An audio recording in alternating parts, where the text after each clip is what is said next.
Welcome back to this news presentation as part of the YAHOWAH blog. I am your host, Craig Winn, and it is with a very heavy heart that I speak to Israel today. I have read just in the last few minutes that what I thought was an abomination, a complete capitulation on behalf of Israel, that they were compelled by Donald Trump, a man that they thought they could trust, who strong-armed Benjamin Netanyahu, compelling him, according to the Muslims and Arab leaders that were privy to Trump's tactics, into surrendering to Islamic terrorism. And that the initial rumor was that 33 alive, innocent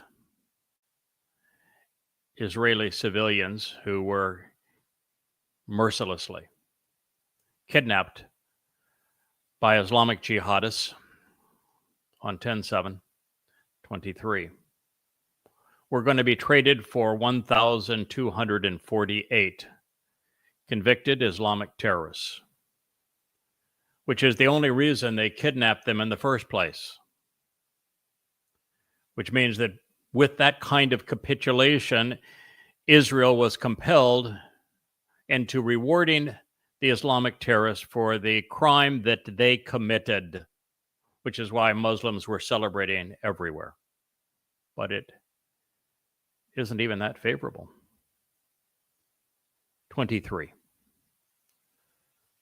living hostages, innocent civilians, these mostly women and children, kidnapped by the ruthless terrorist thugs representing Muhammad, Allah, and Islam that were so vicious on 10/7/23, are being returned and traded. When you negotiate with the devil, you bring nothing but evil upon yourself.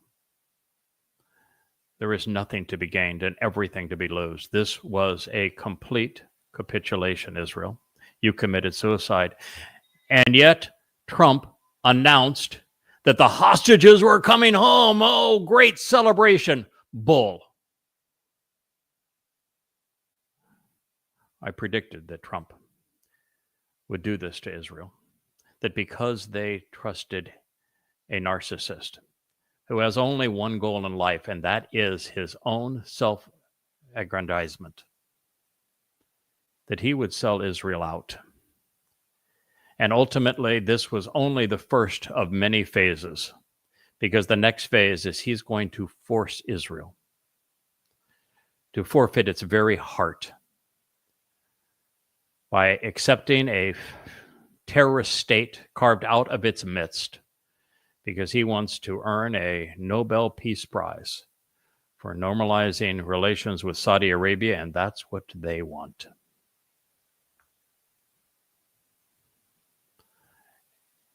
Israel, you committed suicide. You allowed the 800 or so IDF soldiers who gave their lives fighting in Gaza, you made it so that they gave their lives in vain. Rather than protecting Israel, you made it infinitely more vulnerable. Have you learned nothing from all of the trades that you have made with Islamic terrorists previously? Do you not know what happened the last time you played this game?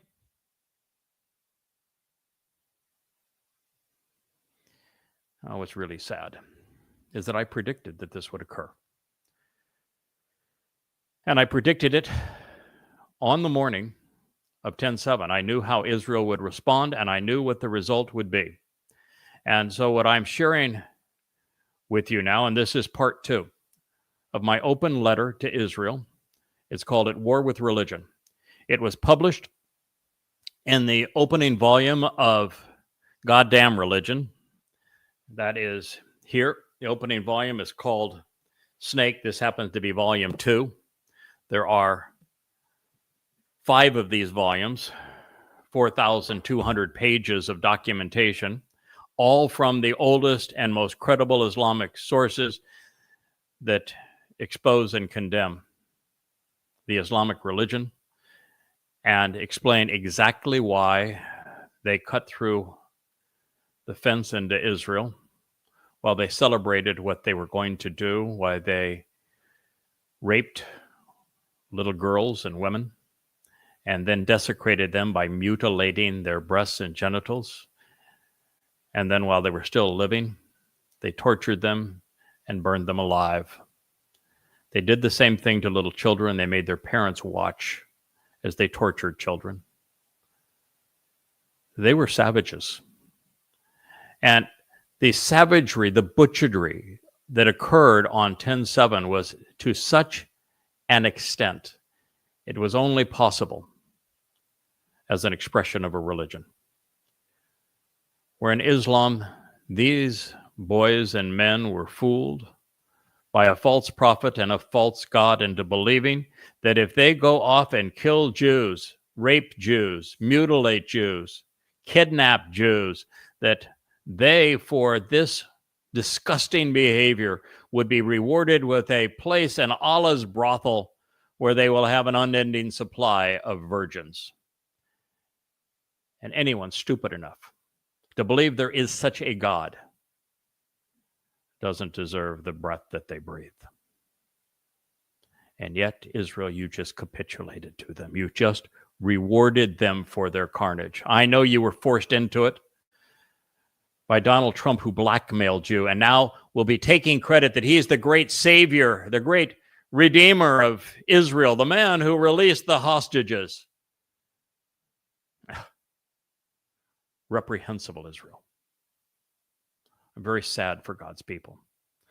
Now, on the morning of 10/7/23, I began to write this letter, which I then composed on the next few days, updated it as I added it to Volume 1 of Goddamn Religion.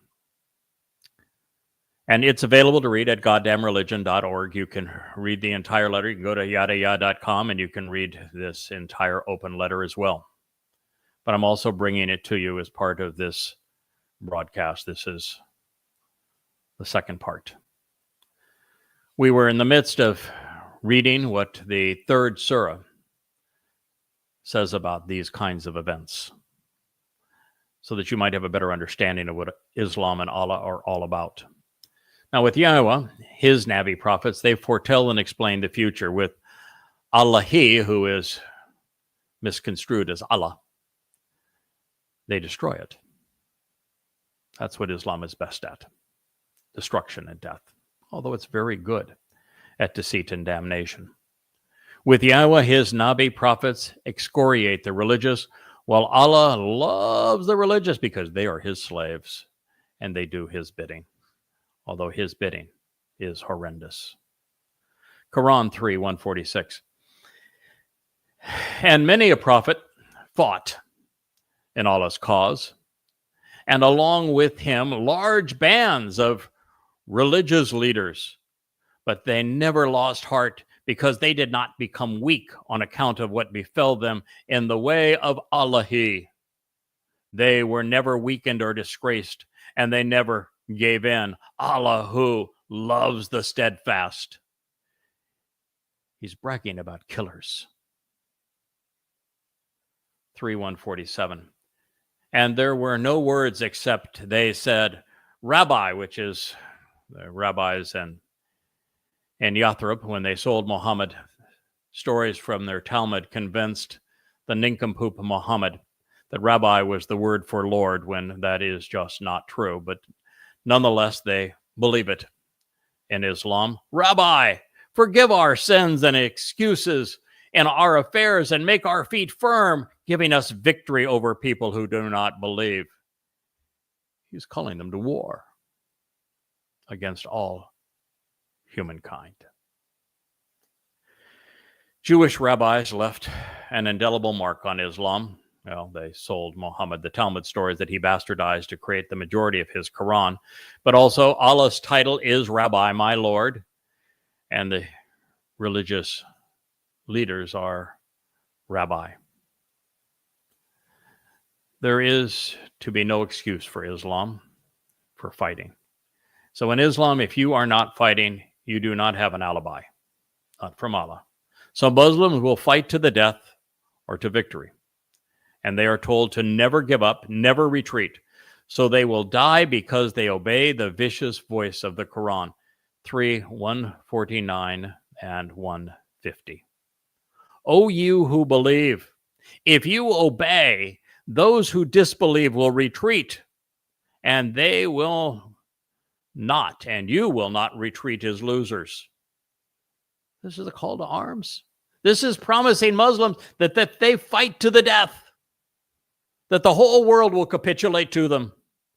And we will cast ruba, terror, into the hearts of the disbelievers because they associate partners and friends and co-workers with Elohi, which is contrary to what he sent down under his authority. So their refuge will be the fire, the evil, wretched abode for disbelievers.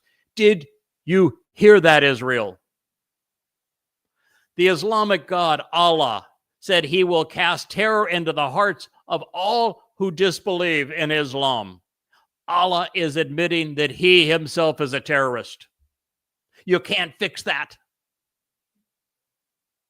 That means that the terrorists in Islam are not radical Muslims. They're following Allah's example and his orders and Muhammad's example and orders. Allah said, we will cast ruba, terror, into the hearts of the disbelievers. Because, well, Allah has to be alone. He can have no partners, no friends, no co-workers. That's contrary to what he sent down, which makes him contrary to Yahweh, because Yahweh does everything through co-workers. So their refuge, after you kill them, Muslims, Allah wants you to know, Muslims, that Allah is going to be a terrorist because he promises that he is going to torture physical bodies of those that Muslims have butchered in hell. According to Allah, all of the 1,200 Jews that were massacred on 10/7, they're in hell with Allah himself presiding over their tortures. Now, fortunately, Allah is no more God than camel spit. But it doesn't change the fact that Muslims believe this demon, and they fight and kill for him. Now, you're getting some clue as to what you're up against. The problem isn't Hamas. It's not Hezbollah. It's not Islamic Jihad. It's not Iran. It's not Qatar. It's not even Saudi Arabia. The problem is Islam. The problem is the Quran. The problem is Muhammad. It's the Hadith. You are fighting a war against a religion. And if you don't recognize you're fighting the war against a religion, the religion sure as hell knows that they're fighting this war against you. And they declared war on you 1,400 years ago. They annihilated every Jew in Arabia. They raped the women. They enslaved the children. They robbed them of their lands. This is as clear as a swastika was on a Nazi killer. Muslims terrorized because Allah was a terrorist. Those who believe anything contrary to this destructive diatribe, who ascribe anything to Allah apart from what he claims in the Quran, are dispatched to the wretched abode of the fire. I don't suppose that squares well with the moderate Muslim modality of apologists and progressives. Nonetheless, the promise of Islam is death. Quran 3:151. And with certainty, Allah fulfilled his promise to you when you were killing them with his permission. May I read that again to you? Quran 3:151. And with certainty, Allah fulfilled promised to you when you were killing them with his permission, until you lost courage and then you fell into a dispute over the order and you disobeyed the command to kill after he had shown you that you really love it.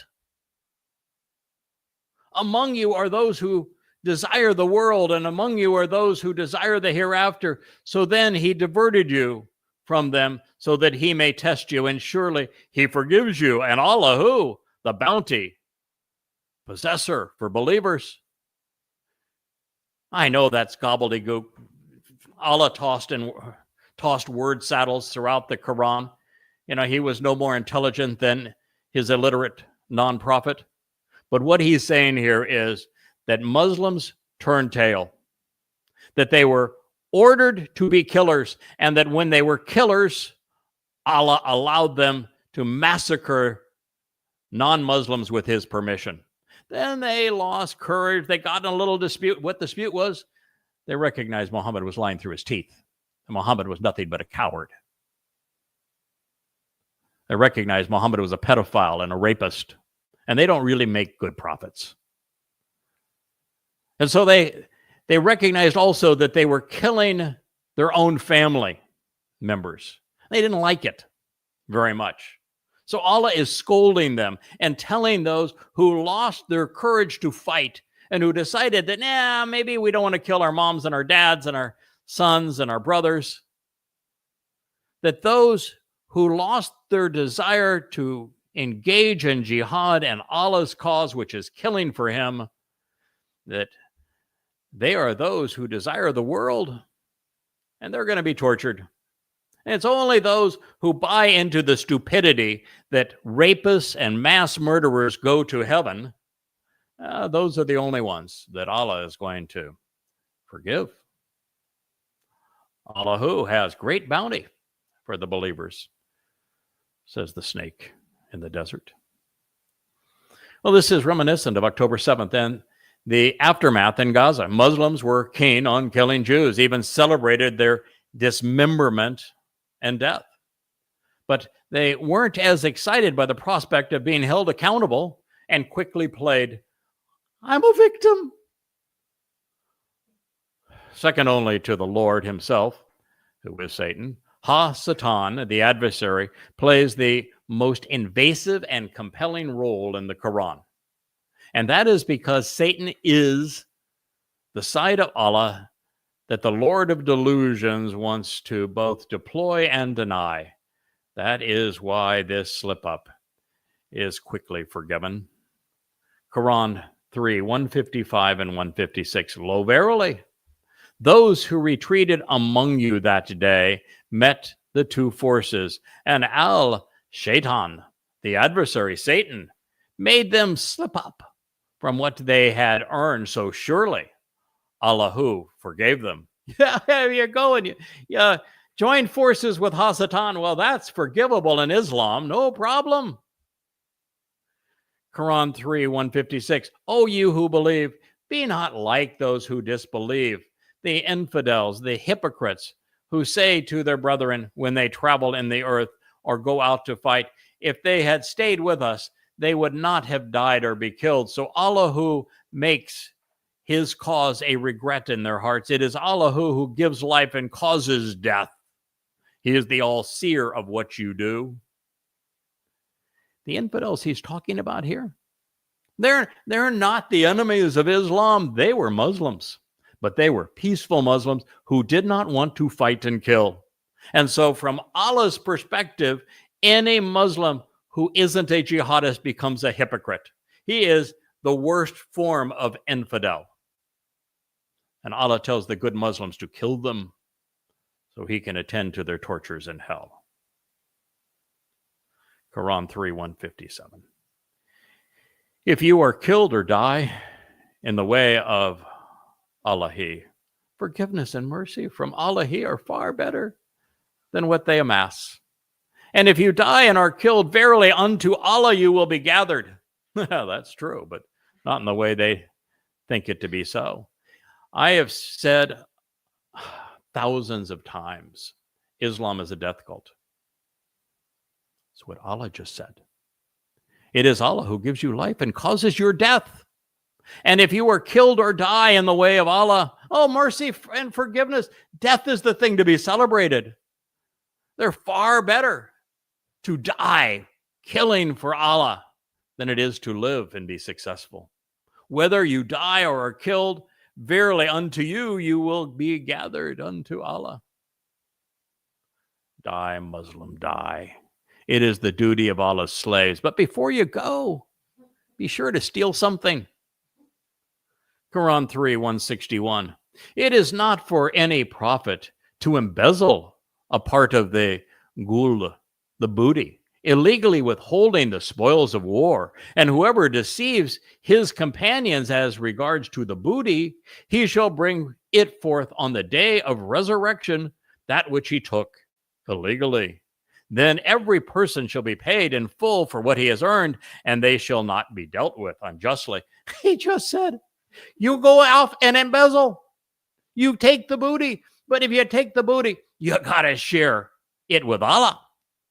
Because Allah's really broke all the time. So go ahead and take all the booty you want. Actually, in the 8th surah, it says the spoils of war are lawful and good. Stealing in Islam is sanctified. It is celebrated. But when you steal, make certain that Allah gets his share of the booty you stole. As for Resurrection Day, it's the dumbest idea in the world. This idea that physical bodies are going to be resurrected so they can be tempted in Allah's brothel with multiple virgins or forever tortured in Allah's hell. Total nonsense. Anybody that has an ounce of understanding of the difference between energy and physical bodies and the limitations of physical bodies and the decay of a physical body knows that it is total and complete nonsense. But the religious eat it up. They're easily tantalized or frightened. In Islam, stealing is lawful and good, as Muhammad has practiced, and now as Israel no doubt noted during the recent terrorist raid. But it isn't good for the non-prophet to steal what was stolen from the stealers. But if he does, it's no big deal, because they will all square up once they reach the raunchy brothel in the sky. Yeah, Islam is this bad. The Quran is this twisted and immoral. In this next statement, there is the propensity among Muslim translators to render al-Jamani, the two hosts, as more favorable and as one being more formidable than the other, such as two armies. However, that would be inaccurate, since Muhammad's Muslims only terrorized civilian targets. They never tangled with anyone's military, not even a militia. They attacked civilians. And in this particular case, the terrorists were thumped by some aging merchants. This is what was witnessed on October 7th, 23. The Islamic militants were all huffy and heroic when gunning down and raping little girls, old ladies, and babies. But when the IDF finally showed up, they ran and hid under the dresses of their women and among the toys of their children. Quran 3:166. And what you suffered and what struck you on this day of the two hosts as the forces met was by the permission of Allah, in order that he may test the believers. Yeah, sure, you were knocked on your keister and you lost. But it was all Allah's plan. Yep, when you go off and fight, he's not maybe as competent as he claims to be. So he has an excuse for everything. Yeah, you lost that battle. It was your fault. When you're a really good terrorist, then I'm going to take credit for that. For a religion which appeals to those with IQs in the sub-70 range, which is the average IQ in Gaza, who are as ignorant as they are immoral, there are lots of tests. And I wonder who is grading them, because it's clear that without them, Allah wouldn't know a Muslim from a date palm. But this we know for sure. Allah is mandating fighting and death. This is the furthest thing from a spiritual struggle. Further, those being tested are Muslims, And the purpose is to weed out and discharge the peaceful ones because they're hypocrites whom Allah hates. Quran 3:167. And that he might test and make evident who are the hypocrites, peaceful Muslims. It was said to them, come, fight in the way of Allah or defend. And they said, had we known that the fighting was taking place and knew how to fight, we would certainly have followed you. But they were that day nearer to disbelief than faith, saying with their mouths which was not in their hearts, and Allah who has full knowledge of what they conceal. Did you hear that? Progressives, are you listening? Are you capable of understanding this? Allah is saying that if you do not fight for him, if you do not kill for him, then you are a hypocrite who has lost their faith. And that Allah knows the hypocrites. He's going to judge them, condemn them, and torture them forever. That is a moderate Muslim, because in the Quran, all good Muslims are killers. Don't think so. Read the Quran. I'm reading it to you. Quran 3:168. They are the ones who said about their killed brethren, why they themselves sat at home. If only they had listened to us, they would not have been killed. Say, avert death from your own selves if you speak the truth. So Allah's answer for those Muslims, the followers of Muhammad, the very first Muslims, those who heard the Quran drip from his disgusting lips, knew that killing was wrong. They knew that slaughtering their children and their parents and their brothers and sisters for money was wrong, and they didn't want to do it. So Allah is lambasting them, said, you can't be a Muslim unless you are willing to fight and kill for me all the time without excuse.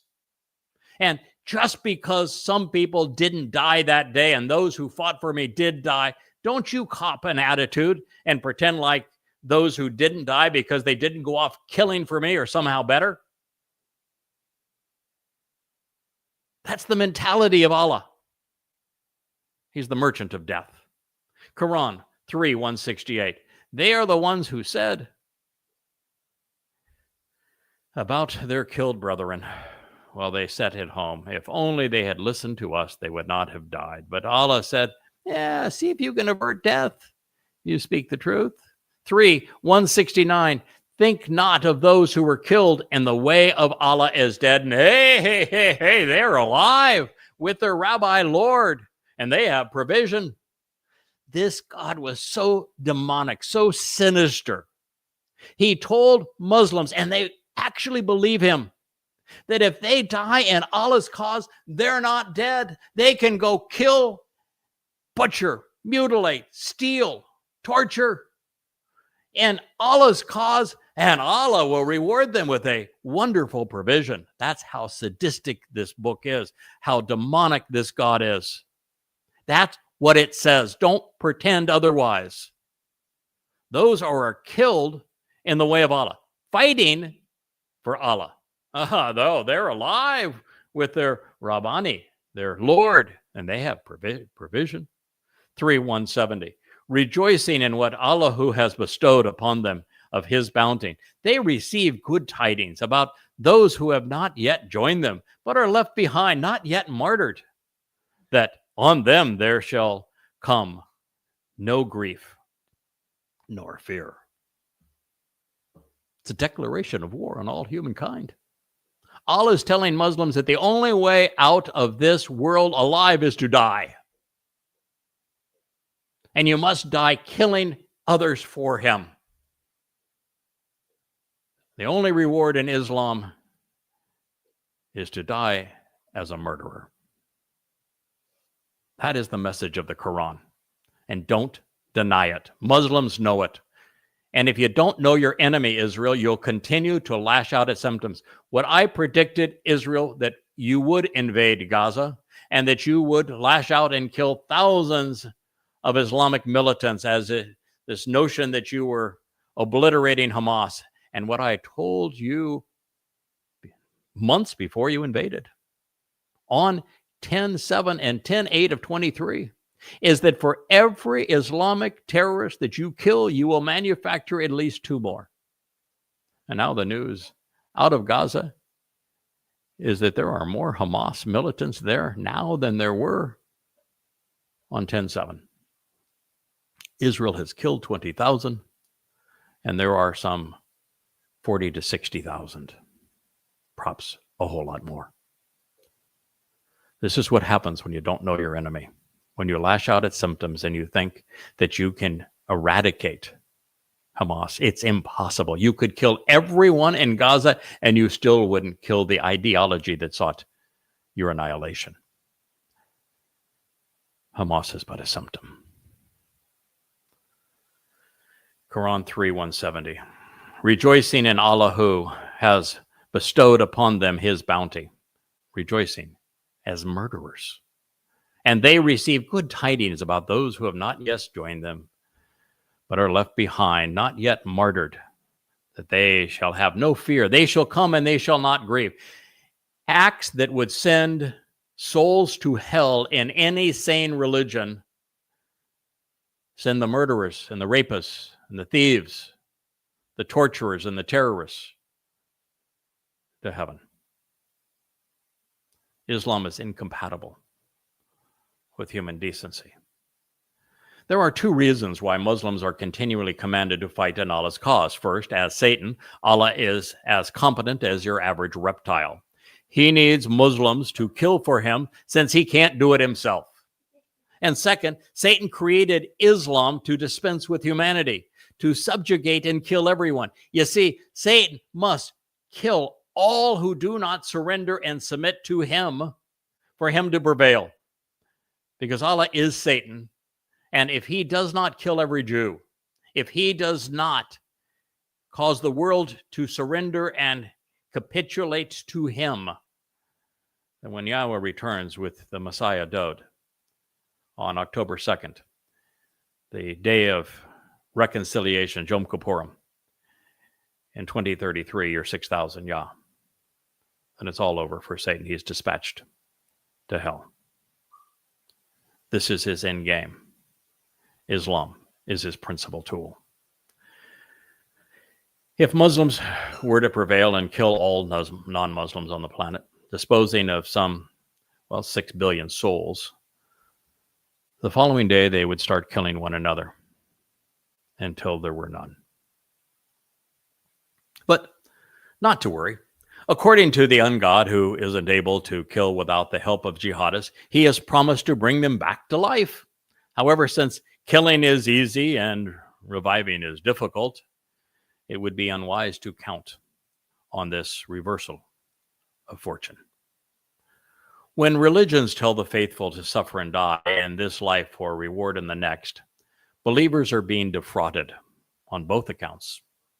It has never happened, and it will never occur. And without this bogus bill, there is no Islam. The same is true with donations to the religious establishment. By the way, Quran 3:172. And those who answered the call of Lillahi and the Rasuli, the messenger, after being wounded, for those of them who did good deeds and feared, there is a great reward. Oh, it takes more than doing what Allah commands and following Muhammad's, the messenger's, order and being wounded. You also need to fear.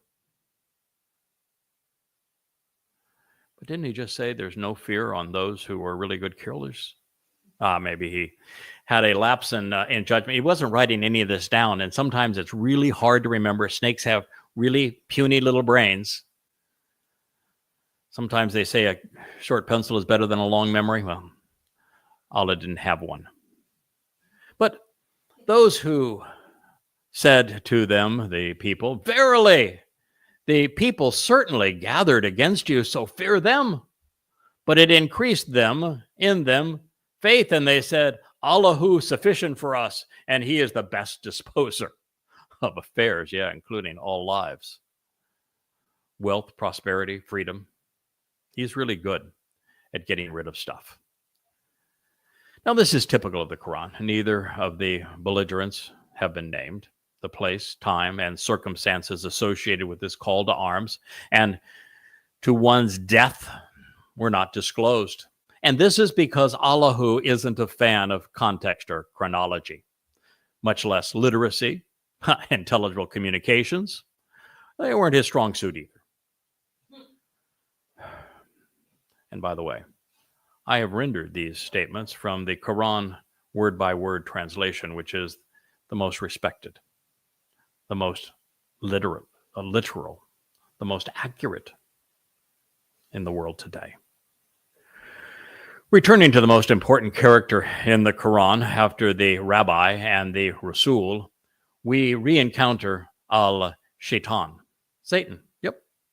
Quran 3:175. Only Al-Shaitan, the adversary, Satan, frightens his supporters and friends, so fear them not, but fear me if you are believers. He is having a real tough time with fear. No fear if you're a good killer, but you better fear me. No fear, but fear. Fear Satan. No, feel Satan, fear me. No, don't feel Satan because, well, Satan is my alter ego, but you better fear me if you're a believer. Great, huh?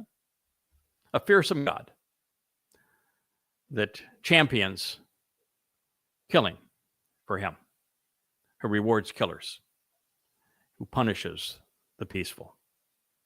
Well, since Al-Shaitan, the adversary, and Allahu both induce compliance through fear, since they both insist on amassing fighters, and since they share the same agenda throughout the Quran and share speaking roles throughout the Quran, what distinguishes them? Also, since it is important to properly convey just how inarticulate this rabbi, this Lord, actually was, here is another literal word-for-word rendering of the "kill for me or I torture you" surah. Quran 3:176. And not grieve you, those who hastily rush in disbelief. Lo, verily, they never will harm for her anything. Intends thee for him, that not he will set for them any portion in the hereafter, and for them a great tormenting punishment. If that's your God, then you are as dumb as he is. Lo, verily, those who purchase disbelief with the faith never will they harm thee for her anything, and for them a punishment painful. Yeah, well, Allah claims to be really good at two things. Terror. Well, three. Terror, death, and punishing. Terror, death, and punishing. Those are the skill sets of the snake that brought us the Quran. Quran 3:178. And do not think, those who disbelieved, that we gave respite to them good for themselves, in quotes or in parentheses, i.e., that our postponing of their punishment is good for them, end of parenthetical. Only we postpone to them so that they may increase sins, and for them a humiliating punishment and disgraceful torment. So Allah said, listen, okay, we all know I'm completely inept. I can't do shit or shinola. I can't even roll over as the rock of the Kaaba. I can't do anything. There isn't a single thing that I have actually accomplished in my entire existence other than what I claimed that Yahweh actually did because, well, I like to pretend I'm him. And so he says, just because they were not punished right away, which I promised that I was going to do, don't worry, because I actually postponed their punishment, not because I'm inept or incompetent. I postponed it so they could increase in their sins, because I wanted them to increase in their sins so I could humiliate them and punish them forevermore. Can't wait to be a good torturer. and the fires of hell, where, by the way, Allah spends all of his time in the Quran. When Allah claims that he is unfazed by the refusal of some Muslims to fight, of course he's lying. The same is true of his excuse for postponing their punishment. To prevail in his plan to be worshipped as God, Satan has to discourage Yahweh from returning as planned on Yom Kippurim, the day of reconciliations in 2033, year 6000 Yah. And for that to occur, every Jew on earth must either capitulate to Allah or die. Since Allah can do nothing on his own, he must convince Muslims, his slaves, to murder Jews for him. And he's really good at that. While at the same time, moving the goalposts on his day of doom, since he can't bring it about. But time runs out. 9 years to this date. 10 years from the day of October 7th. Actually, 10 years exactly to the day of October 7th, 2023 to October 7th, 2033. It is a Shabat, also in 2033, and the beginning of the end for Hasatan and the commencement of Sukkah, camping out with God for 1,000 years. That is the future. That is when this will all come to a crashing halt. I hope you are there with me and not on the wrong side. Therefore, since Jews are still alive and free, Allah must explain away the delay in subjugating and annihilating them. Quran 3, 196. Let not the freedom of movement and strutting about of those who disbelieve in the land deceive you. 197. It is a trifling, short-lived enjoyment. Then their abode, hell, a wretched bed and resting place. 199. Lo, verily, among the people, the book, who believed in Allah and what was revealed to you and what was revealed to them, humbling themselves in submission and subjugation to the God. They do not sell, bartering away the verses of Allah for a small price and trifling gain. For them, their reward is with their Rabbi Lord. Lo, verily, Allah, swift in settling the account. Maybe you were confused. I know that he speaks gibberish, but I have spent so much time translating the Quran and understanding it because, well, I've spent the last 23 years translating Hebrew, and most of the Quran was actually written in bastardized Hebrew, which we call Arabic today. And I've gotten to know this beast really well. So here's what he said. He didn't have a book. There was no Quran. Not a single page, not a single word, not a single letter. Nothing of the Quran existed during Muhammad's lifetime or in almost 10 decades thereafter. So there was no book. But there was an actual book because the rabbis were reading it to Muhammad. And so what Allah was saying here is that he is the one who revealed that other book. I know I don't have a book. I know there's no Quran, but trust me on this, fellas. I actually revealed the other book. I don't know its name. I don't know any of the characters. I can't keep any of the stories straight. I'm contradicting myself on all possible occasions, and there is no comparison to what the Quran says and what that other book says. But nonetheless, I want you to suspend reason and believe me that I'm the one who inspired that other book. That, oh, by the way, is only known to me and Muhammad because rabbis read passages from it for money.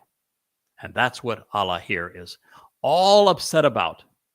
He wants to subdue and subjugate those who sold, bartered away the verses which Allah now wants to claim for himself that were recited at a price by the rabbis in Yathrib to create the Quran. But now that they are mocking Muhammad, saying, these things didn't come from Allah. We read you these stories and you twisted and bastardized them to the point that they have no sense now and are completely erroneous. And so the swift in reckoning, he cut off their heads. He raped their wives. He sold their children into slavery.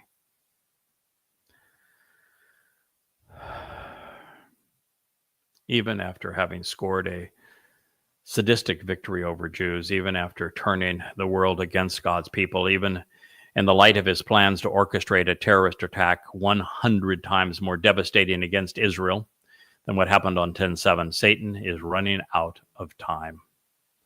Therefore, Quran 3:199 is essential to appreciating Satan's campaign to subjugate Jews that Muslims fail to kill over the decade that he has remaining. He must prevent their return to Yahweh. The ungod was incapable of providing any proof that he was other than Satan.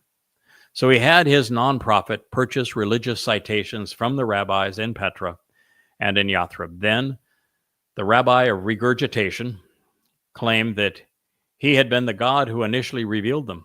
However, proving otherwise, he twisted them to suit his demonic agenda and Muhammad's pathetic situation. Therefore, the rabbis who had provided them not only mocked the non-prophet over their charade, but when Muhammad stopped paying his bills, they threatened to expose him.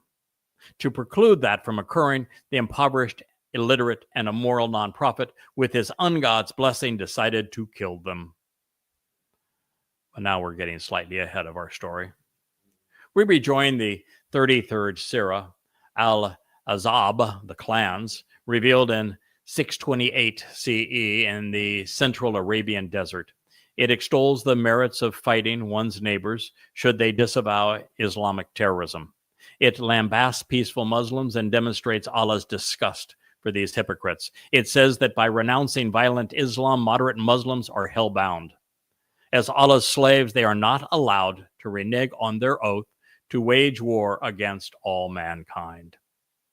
In keeping with this theme, after inspiring Muslims to fear hell more than dying, fighting for Islam, the 33rd Surah of the Quran abruptly transitions to targeting Jews.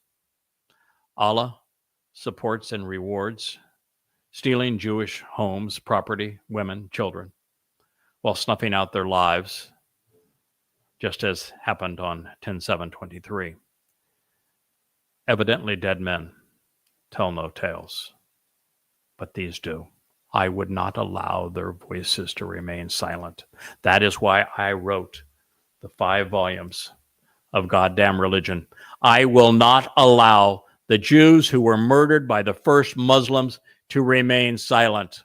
I will not allow the 1,200 Jews who were murdered by Muslims on 10/7 to have died in vain. This is the answer. And you need to read it, Israel, if you're going to save your nation from the kind of capitulation that occurred today. This portion of the 33rd Surah closes by putting all Muslims on notice that they have no say in this or any other matter. There can never be freedom in Islam. There can never be a democratic Islamic country. Allah's orders are unambiguous and undeniable. And he commands Muslims to terrorize, plunder, enslave, and annihilate God's people. For those who support the Fakistinians, who lie for them, who accommodate them, who are, we're pro-Palestinian, we're little triangles. Go Fakistinian. Jews are committing genocide. They're colonists. Go kill them. River to the sea. Go to hell. Those who lie for them, you progressive, you utter ridiculously libertards that don't have any gray matter between your ears, have no sense of morality, who are completely ignorant and irrational. Those who accommodate these bloodthirsty terrorists are scum. Those who reward them at the expense of Jews are the lowest form of life on the planet. They are the true hypocrites, advocating a state of terror for the terrorists. Islam has played all of you for fools, and since pleading ignorance isn't an alibi, those who side with Muslims against Israel are complicit in the crime of genocide. The very thing you're screaming against, you're guilty of aiding and abetting. Quran 3:33:1. O al-Nabi, Hebrew word, prophet, fear Allah, and do not obey al-Kafir, the disbelievers, or munafuk, wrongdoers and hypocrites. Lo, verily, Allah, all-knower, all-wise. Yeah, but he can't write a complete sentence. Therefore, Muslims are not allowed to pledge their allegiance to any un-Islamic or even moderate Muslim institution, creed, or nation. Muslims are driven by fear and a false sense of superiority to lash out against the world, 33:2, and follow what is inspired to you from your Rabbi Lord. Lo, verily, Allah is all aware of what you do, 33:3. Then put your trust in Allah, and Allah is sufficient disposer of affairs. Yeah, he disposes of everything worthwhile. The Quran is exceedingly dark, deadly, and demented, even dim-witted and demonic. To be inspired by it is to become similarly diabolical and malignant. Since the voice of the Quran was incapable of doing much of anything, Allah garnered credibility by claiming to be the God of the Bible. Then he used the carrot and stick to incite Muslims, pleading with them to fight for him, 33:7. When we took from the prophets their pledge, and from you, and from Noah, Abraham, and Musa, Moses, and Isa, Jesus, son of Maryam, and we took strong oath and pledge for them. You utter nutbag. Islam was created in the 7th century CE. Noah lived almost 5,000 years ago. Abraham, 4,000 years ago. Moshe wrote the Torah, which is the antithesis of the Quran. And Jesus is a crude counterfeit. He never existed. He's a complete myth. And Esau is actually a transliteration of Esau, the one person Yahweh calls out by name that says, I hate him. There was no Miriam. And I can assure you that Allah didn't even exist at that time. Allah's name didn't appear until centuries thereafter. Bragging is one of Allah's strong suits, as his line. 33:8, that he may ask the truthful about their truth, that he has prepared for the disbelievers a painful torment and grievous punishment. Yes, he is the Lord of painful punishments. Allah spends all of his time in hell. He is hell's warden. Noah, Abraham, and Moshe responded to Yahweh, who engaged accordingly. As for Esau, Jesus, he's a mythical character similar to Odysseus and Dionysus. And yet he was worshipped as the god of many Christians surrounding Muhammad. So I guess he was fair game. I'm going to include him too, because I'm going to pretend that I'm the god of even religions who are completely incompatible with one another, as well as the author of books that denounce religion, like the Torah and the prophets. And matter of fact, Noah, Abraham, and Moshe were special. They were companions of Yahweh. They were co-workers with Yahweh because they denounced religion. Something to think about. The threat of painful punishments is not only for Allah's entertainment, it is the fate predestined for all disbelievers, and of course for moderate Muslims, second only to the 400 iterations of the never-ending argument, which everybody that knew Muhammad better than anyone today, said that you are a lying, plagiarizing, demon-possessed charlatan and a complete fraud. And that argument is played out 1,000 times in the Quran.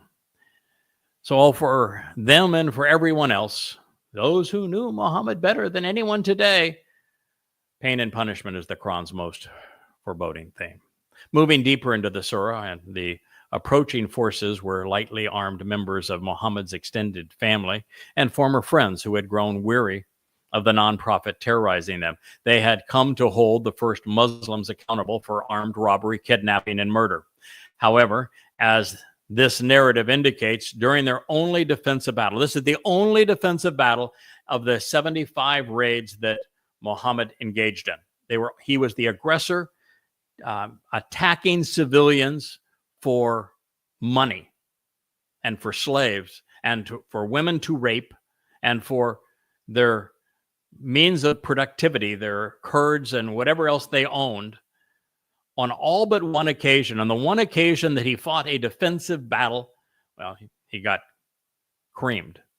But not only that, he fought a defensive battle because the merchants that he had, his own family members, that he had robbed, kidnapped, and murdered, were trying to hold him accountable. So I wouldn't even call it defensive.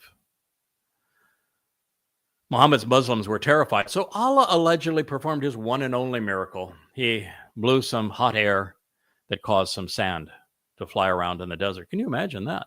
Blowing sand in the desert. It's a miracle. As is his custom, Allah is expecting Muslims to have read the hadith to know what he is talking about, because without the hadith, none of this makes any sense, which is why I use the hadith to put the Quran into the context of Muhammad's life and reorder it chronologically so it did make sense for the first time. Otherwise, this is a fish out of water, kind of like the creation account, which it's a long story about the one fish, two fish for another day. Nonetheless, as we progress through Muhammad's despicable life, we will discover that his brothers and sisters from Petra, which is where Islam was actually conceived, had more than enough of the non-prophet's shenanigans. He had robbed, raped, terrorized, and murdered them so many times that they sought to end the torment by killing the little snake. Unfortunately, he slithered away, but not before Allah could claim credit for the hole in the sand that stumped his adversaries. It's sort of like Muslims from Gaza go into Israel. They commit unspeakable crimes against Jews. They rape them, they murder them, they torture them, they rob them, and they kidnap them. And then when Jews come to hold them accountable, oh my God, this is terrible. The genocide's been perpetrated on top of us. We're the victims. Well, that's what happened when Muhammad's extended family came back to hold him accountable. And then what's so amazing about Muslims, they get their butts kicked in their only defensive battle. And it was against merchants, mind you, not a militants or a military. And they claim victory. It's just like they're screaming victory. Yesterday they were claiming genocide, and today they're claiming victory because, well, Israel capitulated and rewarded them for the horrors they perpetrated on God's people. However, sometime, those who were stymied by this line drawn in the sand, which is the Battle of the Trench, they managed to come upon the first Muslims from above and below as if they had rockets and, well, built tunnels like Hamas. This shook Allah's little jihadists to the core of their faith. So they had always been the tormentors, and now they were being tormented. Oh my God, they were being held accountable. 33:9. Oh, you who believe, remember the favor of Allah upon you when there came to you the hosts, and we sent down a wind and forces that you saw not, and Allah is the seer of all that you do. Yeah, constantly. Allah claimed that he was the big helper because it was his angels who were the real killers. That you couldn't see them, you didn't see any evidence of them. It was you who really did the killing. But nonetheless, Allah has this whole cadre of killers, and he was the one that was so vicious that day. Well, his killers must not be very good because they got their butts whipped. When they came upon you from above and from below you, and when your eyes grew wild and your hearts reached your throat, and you were harboring doubts and assumptions about Allah, like, what in the world is going on here? We're being held accountable because we were rapists and we were terrorists and we were mass murderers and thieves and kidnappers. And oh my God, I thought our God Allah, you promised us that there would be a reward for these things and that we would always prevail, and you got your butts kicked. And so, yeah, you were harboring doubts. There, the believers were tried and shaken with a mighty shaking. When the hypocrites and those who were filled, hypocrites, those who didn't fight to the death, were filled. Muslims who didn't fight to the death, they're the hypocrites. Moderate Muslims ceased to be Muslims with doubts, and in whose heart was a disease. If you are advancing the notion of moderate Islam, of a moderate Muslim, of the moderation of this religion, understand that Allah just said that those people you're talking about, the lone ungod of Islam, just said are diseased. He called them hypocrites. The promise of Allahu and his messenger to us is only a deceitful delusion. They heard the Quran fall from Muhammad's lips, and they knew it was a deceitful delusion. Quran 33:13.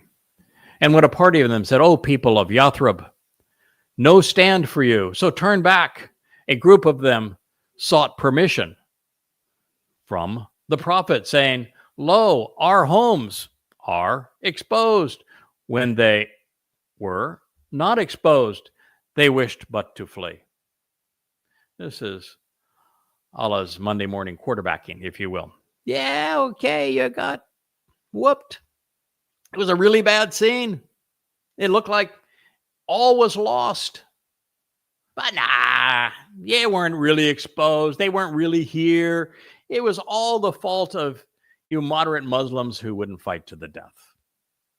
If they had entered, this is 14, if they had entered upon them from the sides of the city, if they had been extorted to treachery, renouncing Islam, they surely would have done it. They would only have hesitated a little.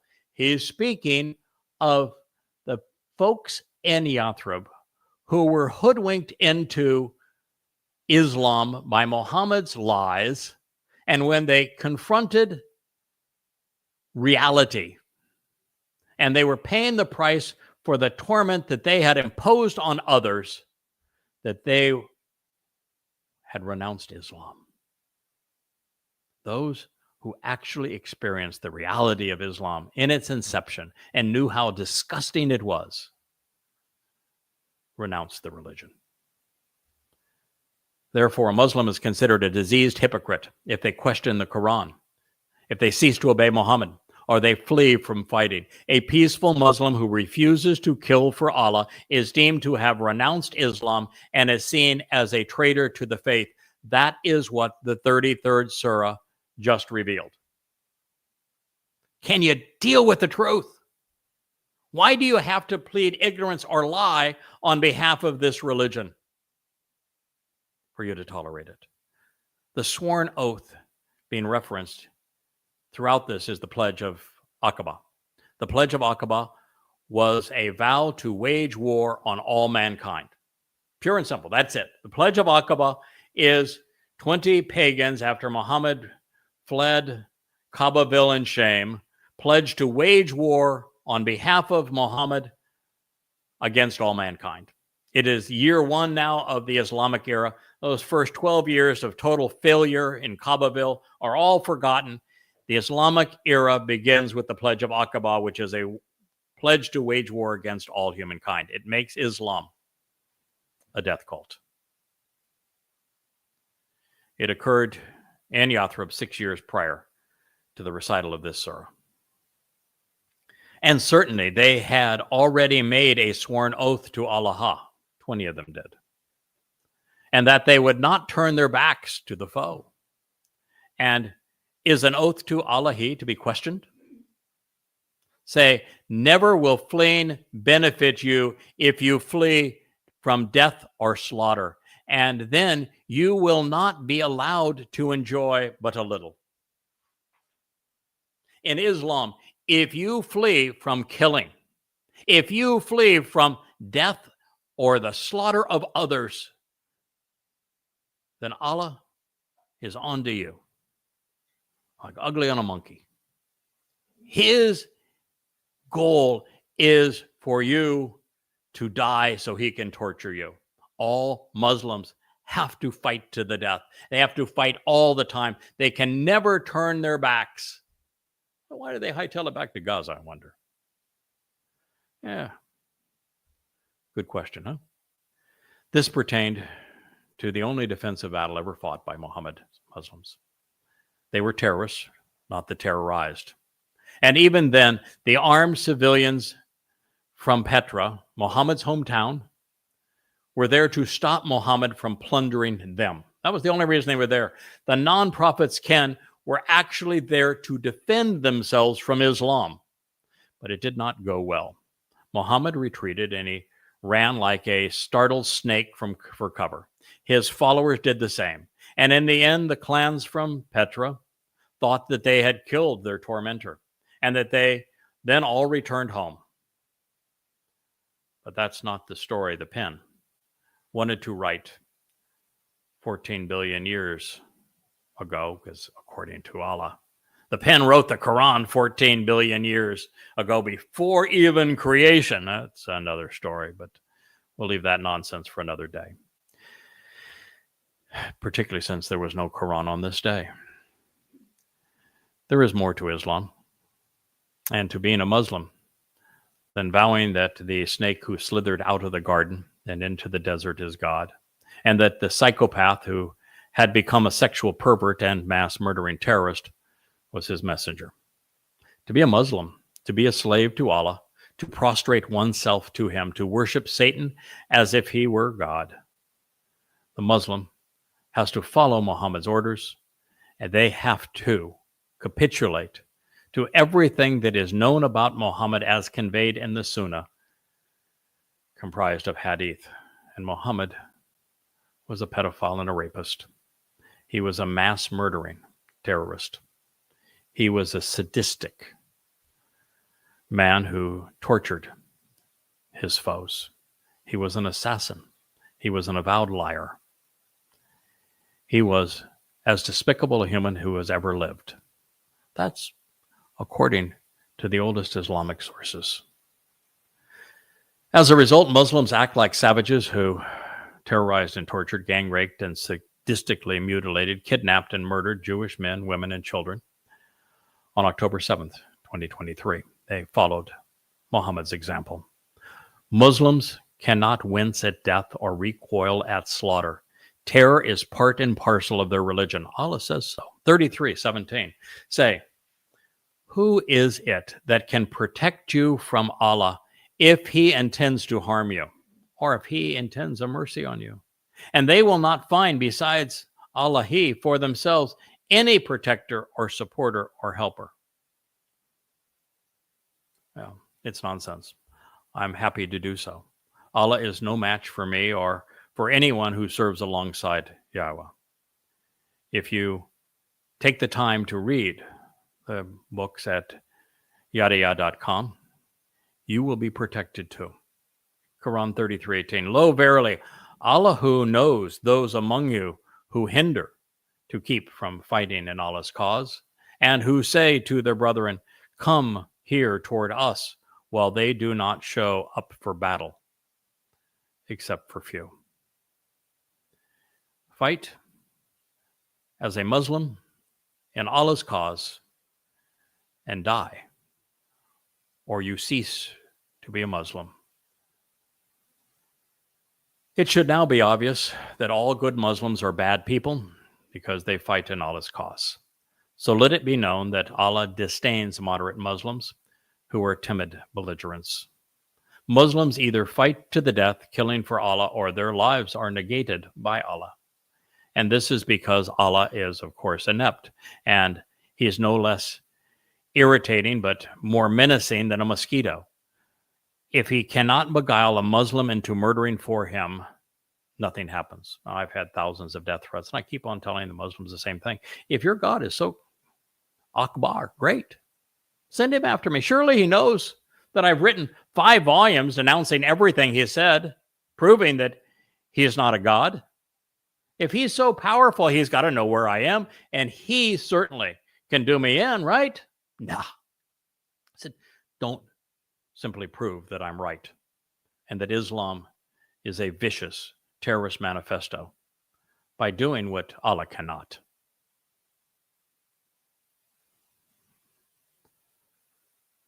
Quran 33:19. They are, when I say they are, there's no subject and no verb, typical of the Quran, unwilling to assist you. But then fear comes. You will see them looking to you, their eyes revolving like one who faints over death. But when the fear departs, they smite you with their sharp tongues. That's what Allah is saying here, is that those who experienced Muhammad's example personally, who heard Allah's words as they were delivered for the first time, who experienced what it was to be a Muslim killer, to be a thief for Allah, recognized it was wrong. And so Allah is trying to scare them into compliance. Begrudging and niggardly towards, and only covetous of the good that comes to you. Good. Thievery, booty, rape, slaves. That's how Allah is defining good here. They are not believers, so Allah who made their deeds futile, and that is easy for Allah. So these peaceful, moderate Muslims, Allah says, no problem. I made all of their deeds futile. It's only you good terrorist Muslims, you killers, that Allah will respect and reward. 33:20. They think the clans have not withdrawn. If the allies should come, they would wish they were in the deserts among the Bedouins, seeking news about you from a safe distance. And if they were among you, they would hardly fight at all. Allah has a real problem with peaceful people. Allah demands everything from Muslims, from their free will to their soul, their wealth and their lives. There is no being stingy or holding out on the snake. It is not enough to join the riotous processions and cheer on Allah's terrorists from afar. Good Muslims kill. That is the message of the Quran. As for Muhammad, no one was worse. In a world rife with misogynists, rapists, pedophiles, mass murderers and terrorists, liars and thieves, psychopaths and sadists, Muhammad was guilty of all of this and much, much more. He claimed to speak for God and ordered people to follow his appalling and abhorrent example.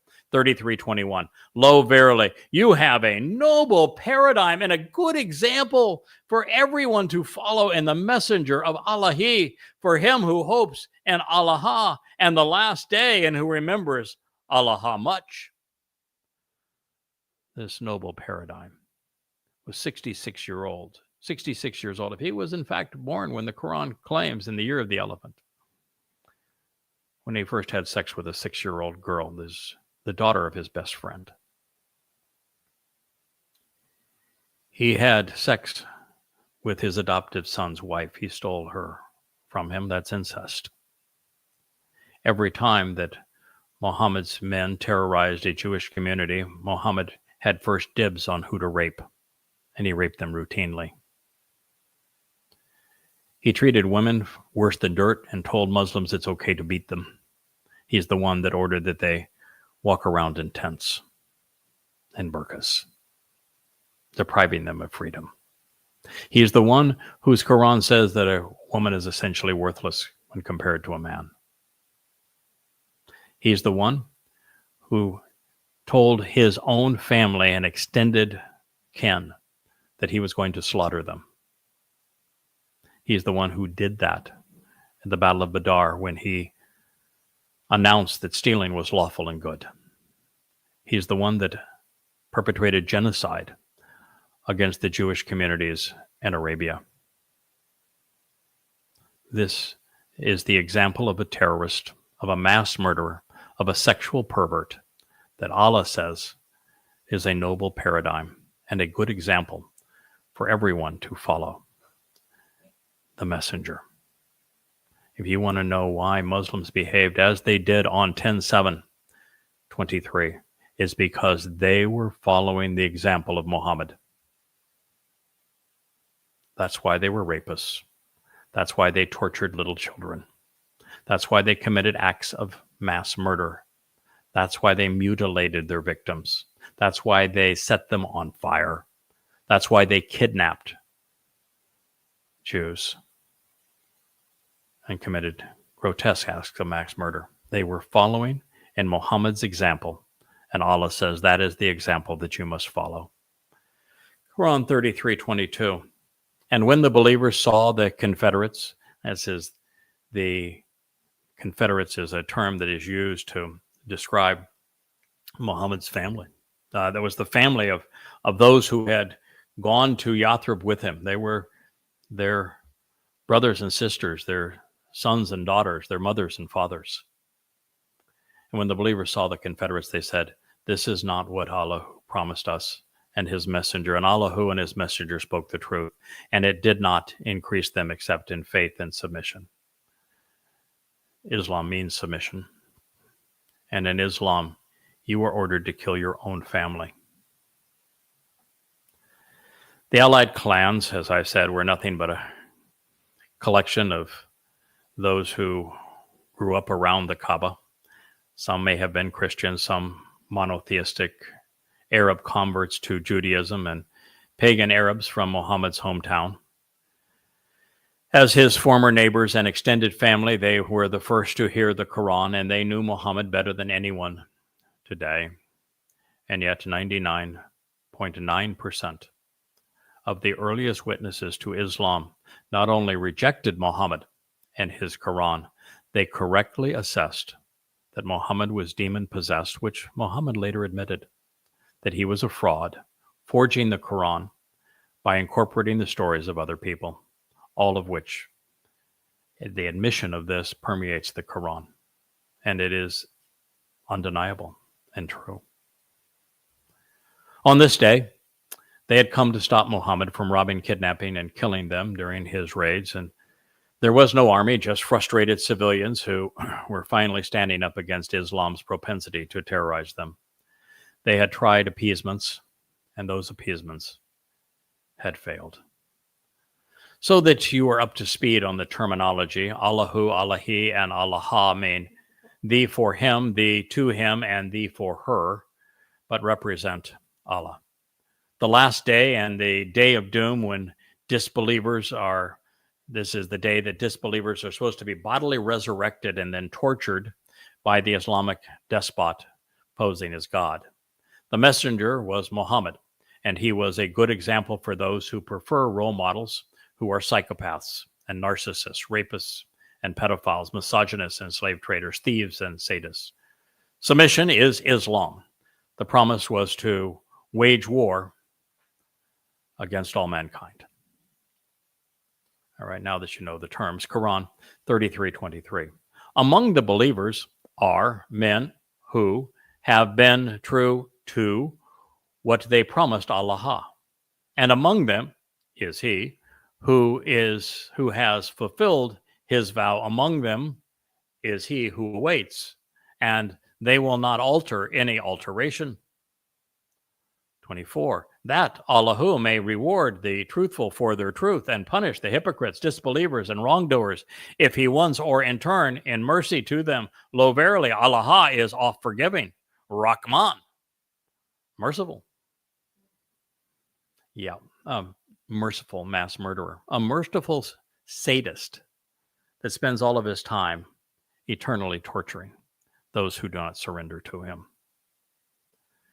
Yep, the believers are those who fight and kill. No alteration can there be to the Quran. There can be no moderation of Islam. The vow is to kill anyone or everyone for Allah. On this Muslim mandate, there must be no remittance or variation. It is Islam. A disbeliever is anyone who does not surrender to Allah and Muhammad as a slave, prostrating themselves to them, while venerating them as prophet and God when neither are true. Also, while Allah was capricious, do not let his oft-forgiving fool you. This snake postures himself as hell's warden, and the Lord of punishments. He isn't forgiving anyone, and he knows nothing of mercy. When we continue and consider the history of this moment, the Allied clans were not driven back. They thought they had succeeded and had taught Muhammad a lesson, so they went back home. Allah's participation that day was limited to a tempest of a whirling dervish, also known as a blowing sandstorm in the desert. Over the 23 years that his Quran was being revealed, it was Allahu's only miracle. 33:25. Allahu turned back the disbelievers in their rage. They did not obtain any good or advantage. Allahu sufficed for the believers in battle. Allahu is strong and mighty. Allahu didn't do crap.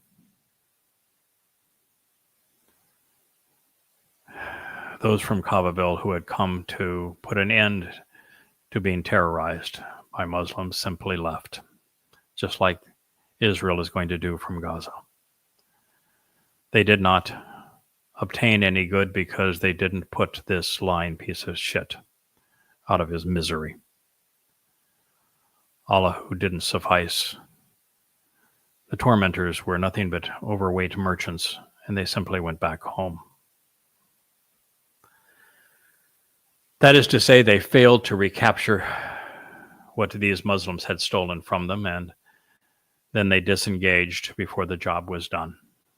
Happens often when people recognize that evil needs recompense, but then lose heart in the middle of the process. Israel, this might sound familiar to you. With Muhammad's former neighbors and extended family headed back home, the non-prophet, in lockstep with his and encouraged by his ungod, turned a covetous eye to the Jews who had called Yathrib home for the past 1,000 years. Muhammad and Allah would set the example good Muslims emulated on 10/7/23. And this is the reason that after 22 years, I have returned to update and augment Prophet of Doom as goddamn religion. Rather than blame Muhammad for being a terrorist and mass murderer, rapist and thief, Allah blamed the Jews for the attack. It is exactly what progressives and Muslims are doing in the city streets of Europe and the United States, on college campuses, and through social media. Rather than take credit for, the blame for, rapes and tortures and mass murders and abductions, Allah then, just as Muslims and their progressive allies do today, they blamed it all on the victims. Victim shaming. It is disgraceful. Quran 33:26. I brought to this all in context because I wanted you to know that I haven't plucked this out of context. This is how horrendous Islam is. Deal with it. Don't turn your face away from it. You need to know who you just capitulated to and what they're going to do to you. 33:26. And he brought down those who backed among them the people of the scripture book from their strongholds and cast ruba, terror, into their hearts, so that a group of them you killed and a group of them you enslaved as captives. 27. And he caused you to inherit their land and their houses and their wealth and land you had not trodden. Allahu is on everything all powerful. He's talking about genocide against God's people. He's talking about stealing their homes. He's talking about raping their women. He is talking about enslaving their children, which Muslims did. And the hadith makes it absolutely clear happened. And Allah, the ungod of Islam, is claiming credit for this. The same thing that happened on 10/7/23 happened 1,400 years prior. You are at war with Islam, whether you know it or not. And he brought down those. Now, Allah didn't do crap. I mean, He is less competent than a garden snake, but he has managed to convince Muslims that he is God and that he acted on this day when every belligerent act, every slicing off of a man's and boy's head, every rape of a woman, every child sold into slavery, every confiscation of their homes was actually an act of Allah when Muslims did it all. And they justified their horrendous act on their God and their religion. And he brought down those who backed them among the people of the scripture book, Jews, from their strongholds, and he cast Ruba, terror, into their hearts because Allah is a terrorist. So that a group of them you killed, you murdered, and a group of them you enslaved as captives. Yeah, that would be their children. Despicable. I will not allow those voices of those Jews, Muhammad, and the first Muslims assassinated be silenced. That is why I'm bringing you this message. You can listen to it and deal with it, or let them having died in vain. You want those 1,200 precious souls that Muslims snuffed out on 10/7/23 to mean something, then understand what it was that motivated the Muslims to kill them. Then, only then, can you stop this flood of Islamic terror. Only then can you make their lives count for something. Only then can you keep your government from capitulating to and rewarding this disgusting religion. Only then will you know that you can never deal with them. You can never negotiate with them. You can never turn your back on them. And that there is no such thing as a radicalized Muslim or a moderate Muslim. They're only good Muslims, and they are all killers. And he caused you to inherit their land and their homes. Yeah, you stole it. Just like you want to steal Israel from them today. You stole it. And you confiscated their wealth and a land you had not trodden. And Allah is claiming credit for the thievery. He is admitting that the first Muslims stole land that did not belong to them, stole property that did not belong to them, killed people for no other reason than they were Jews, and enslaved people for financial gain. That is what the Quran just said. Can you handle the truth? Can you recognize the enemy is not Hamas? It's not Islamic Jihad. It's not Hezbollah. It's not Iran. It's not Qatar. It's Islam. It's the Quran. It's Allah. Please, wake up before it's too late. Shed your ignorance. Get a backbone, Israel. I'm willing to risk my life for you. I invested all of this time to bring you this information in the 5 volumes of Goddamn Religion. It is all documented. It is irrefutable. And I offer it all online for free and royalty free if you want the printed versions.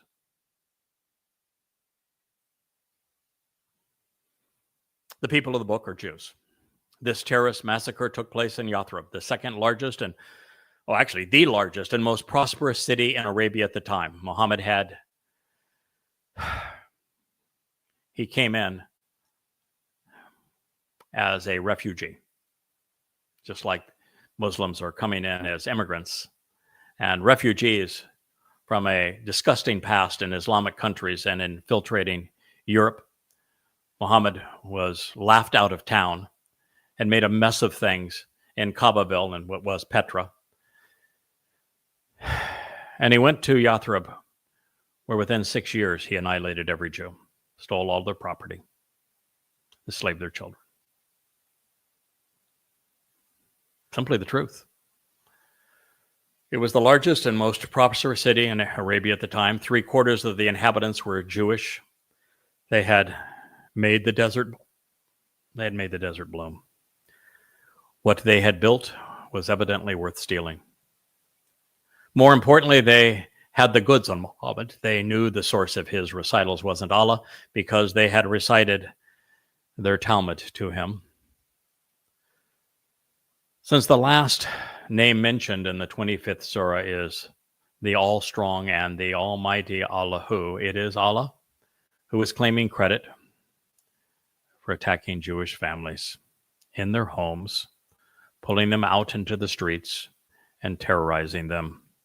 Muhammad and the first Muslims are then praised for killing the men and enslaving the women and children. Their intent was to silence Islam's critics and steal Jewish land and property. Sound familiar? And while the Quran didn't mention the systematic rape and the humiliation of Jewish women or the mutilation of Jewish men, yes, they raped the women whose sons they had murdered, whose husbands they had butchered, cutting off their heads one at a time, 1,000 of them before Muhammad in the very city that they had founded, in the center marketplace. And then after cutting off the heads of their sons and their husbands and their fathers, Muhammad and his goons raped them, raped their sisters, their mothers, their daughters. Surely this is beginning to resonate with you. You're going to shed your ignorance. You're going to grow a backbone.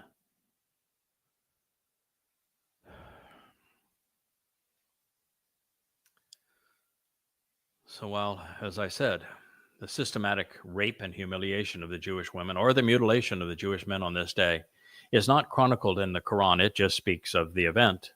The Hadith goes into great detail explaining exactly what happened. This was the blueprint for October 7th, 2023, and that would make Islam responsible and relegate Hamas to nothing but a symptom. Muhammad brought the last of the Jewish tribes in Yathrib into the town square after having exiled the other two from what had been their city. Then in front of their mothers, wives, and children, Islam's prophet had his goons, the first Muslims, slowly sever every man's and boy's head, tossing them into a ditch in the middle of the town where they still remain.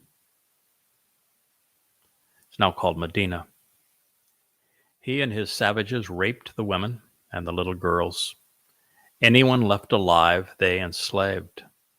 Many hundreds, if not thousands of them. It was the prelude to 10/7/23, set up as a spectacle for the entertainment of Muhammad and the first and best Muslims. This is Islam, the man, the God, the book, the religion. Based upon what was just revealed and appears next, all good Muslims are terrorists. Their mission is the subjugation and annihilation of Jews. There is no other way to interpret Islam. To suggest that this religion can be moderated, to infer that jihadists are extremists instead of fundamentalists, is all to deceive. Islam cannot be reformed, controlled, accommodated, tolerated, or appeased. And please, if you're amongst the thought police, if they still exist, even after Mark Zuckerberg put them out of their misery and fired them on Facebook, even though Elon Musk claims they don't exist on X, who knows what the conditions are still on YouTube. But if you are among the thought police, this liberal cadre of deciders what can be said and cannot be said, recognize that everything I'm conveying comes from the Quran or the Islamic Hadith. This isn't my opinion. These aren't my conclusions. This is what the oldest and most respected scriptural sources in Islam say. If they're allowed to cite these books to encourage rape, murder, terror, and the annihilation of God's people, surely I can cite these books to expose them. Surely. Quran 33:36. It is not for a believing man or a believing woman to be a Muslim when Allahu and his messenger has decided or decreed a matter that for them there should be no choice in their affairs. And whoever disobeys Allah and his messenger, he is indeed strayed into manifest error. Yahweh is the God of free will. It's essential to all loving relationships. With Allah, there is no free will. There is no choice. There can be no Islamic democracy. Islam means submission. All Muslims are slaves to Allah. He just announced there is no free will after announcing that he terrorized Jews so that Muslims could enslave them and kill them and rob them. If you're a Muslim, you have no choice in the matter. You must go along with that mindset of killing Jewish men, raping their women, enslaving their children, and stealing their property and land. The Quran attests that all good Muslims are terrorists. Further, all peaceful non-Muslims are called hypocrites by the Quran, and they cease to be Muslims from Allah's perspective and directive, which is all that matters in Islam.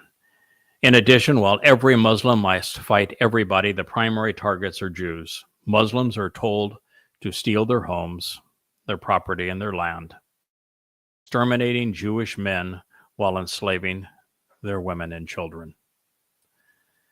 This is not an extremist interpretation of Islam.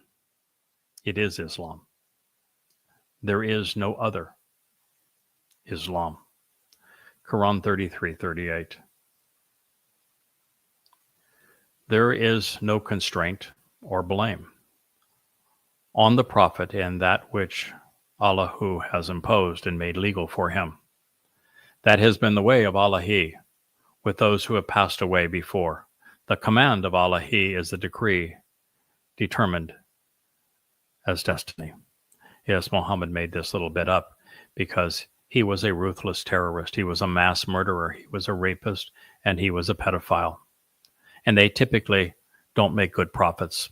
So he had his God say, nope, anything Muhammad does, no matter how perverted, no matter how deadly, no matter how deceitful, that is the way of Allah.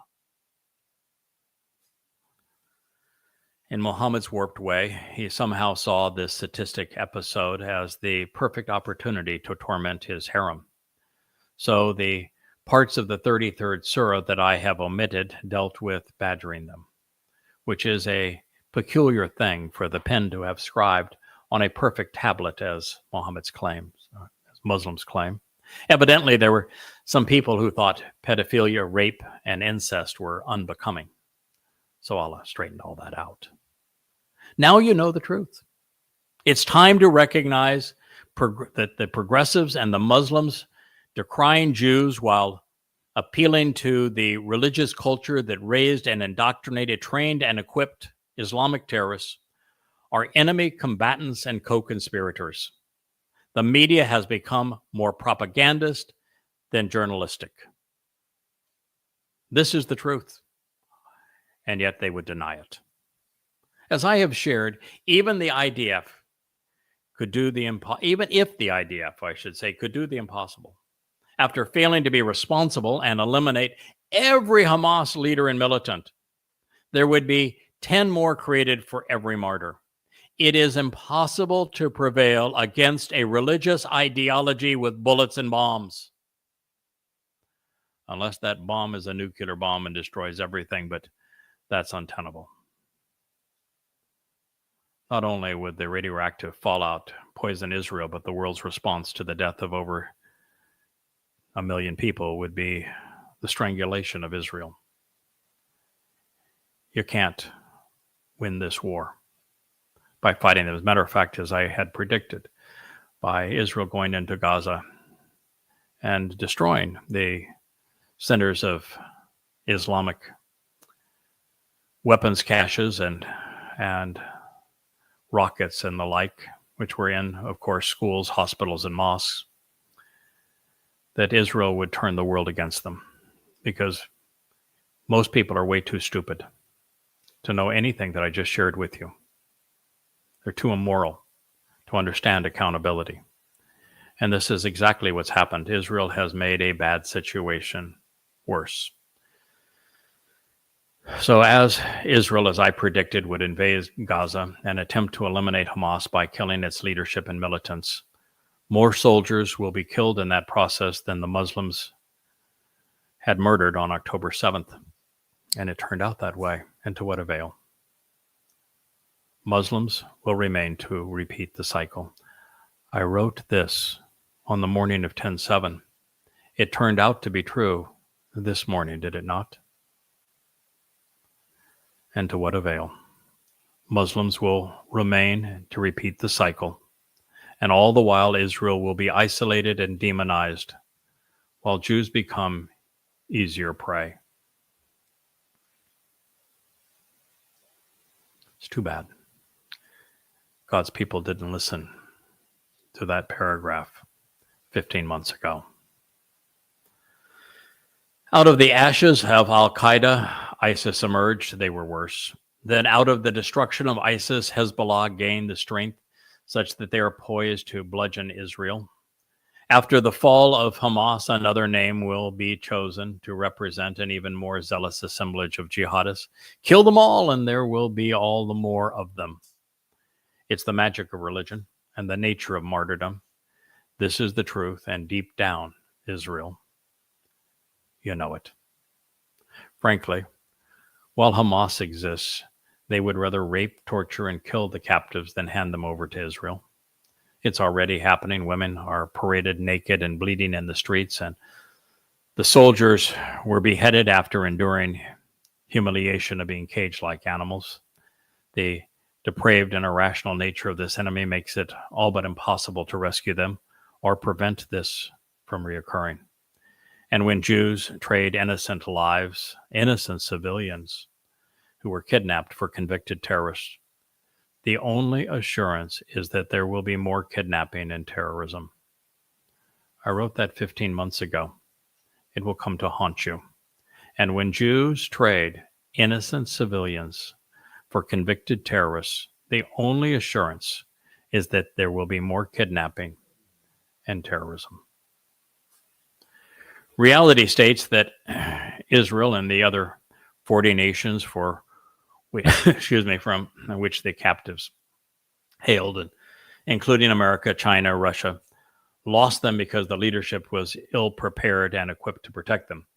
People have shirked their individual and collective responsibilities. Awash in political correctness, otherwise responsible people no longer realize that when properly directed and expressed, hate is a compassionate and necessary virtue. To discourage this from reoccurring, men and women must direct their righteous indignation against those who perpetrate and celebrate the decapitation of children and the gang rape of young girls, kidnapping and mass murder, including the religion that inspires these hideous acts against innocent young lives and whose lone founder perpetrated all of these things. Unfortunately for Israel, a population of Muslims armed to the teeth and hoping to die for the glory of the faith cannot be invaded or occupied at an acceptable or sustainable price. And trading innocent captives for convicted criminals will have the same result as what Biden wrought on Israel a month ago when he exchanged Iranian terrorists and the promise of some $6 billion for a handful of American tourists. That was just prior to the invasion when I wrote these words. To be fair, initially after the massacre, President Joe Biden transitioned from rhetoric and opposition to Israel to its most articulate and impassioned supporter. Although all was not what it seemed. When dealing with a progressive administration, America's support will come with a boatload of conciliatory concessions, which will exacerbate Israel's dire dilemma. I wrote that within a week of the onslaught of 10/7/23. I told you that while Biden was saying good things and you were all lovey-dovey, that he would be the Trojan horse and that he would exacerbate Israel's dilemma and impose a boatload of conciliatory concessions. And although you survived his presidency, when Trump came a-calling and his envoy demanded that you capitulate, you folded. I am still convinced that Crown Prince Mohammed bin Salman has a knife against Biden's neck, and it is one that Trump also knows is there. And this psychopath is holding a senile American president hostage over the fate of petrodollars and reserve currency status. As a result, many of the prior miscalculations, America's choice is either to become a vassal of the Muslim kingdom or shrivel up and die in the ensuing catastrophic economic collapse.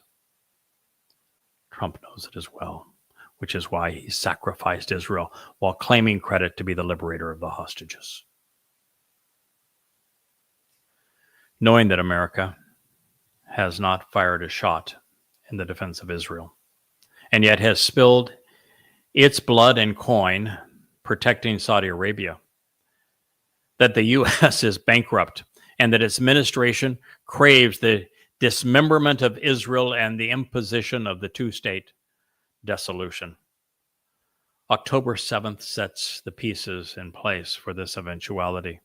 After all, why do you suppose China trumped the United States by normalizing relations between Iran and Saudi Arabia, and then watched as Iran made normalization between the Saudis and Israel impossible?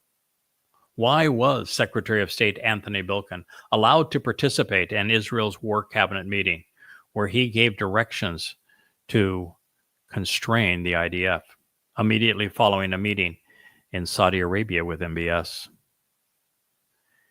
I wrote these words 15 months ago, Israel, consider yourself forewarned. You didn't heed them. Recognizing that Israel will invade Gaza, and again, recognize I wrote these words 15 months ago, realize that it will trigger an inevitable second phase of the Iranian, Hezbollah, Hamas, and Islamic Jihad plan, with far more massive aerial assaults, followed by one with 100 times more militants, all better armed, flooding in from the north, the east, the south, and west. As a direct consequence of America's misguided fiascos in Afghanistan, in Iraq, Syria, and Libya, the assault will likely include Libyans, Jordanians, Syrians, Saudi Arabians, Iranians, Iraqis, Lebanese, and a whole host of Turkish Muslims armed with American weapons. What I didn't know then, 15 months ago, but I know now, the next assault is going to occur in 2027. It will be nearly 1,000 times worse than what happened on 10/7/23.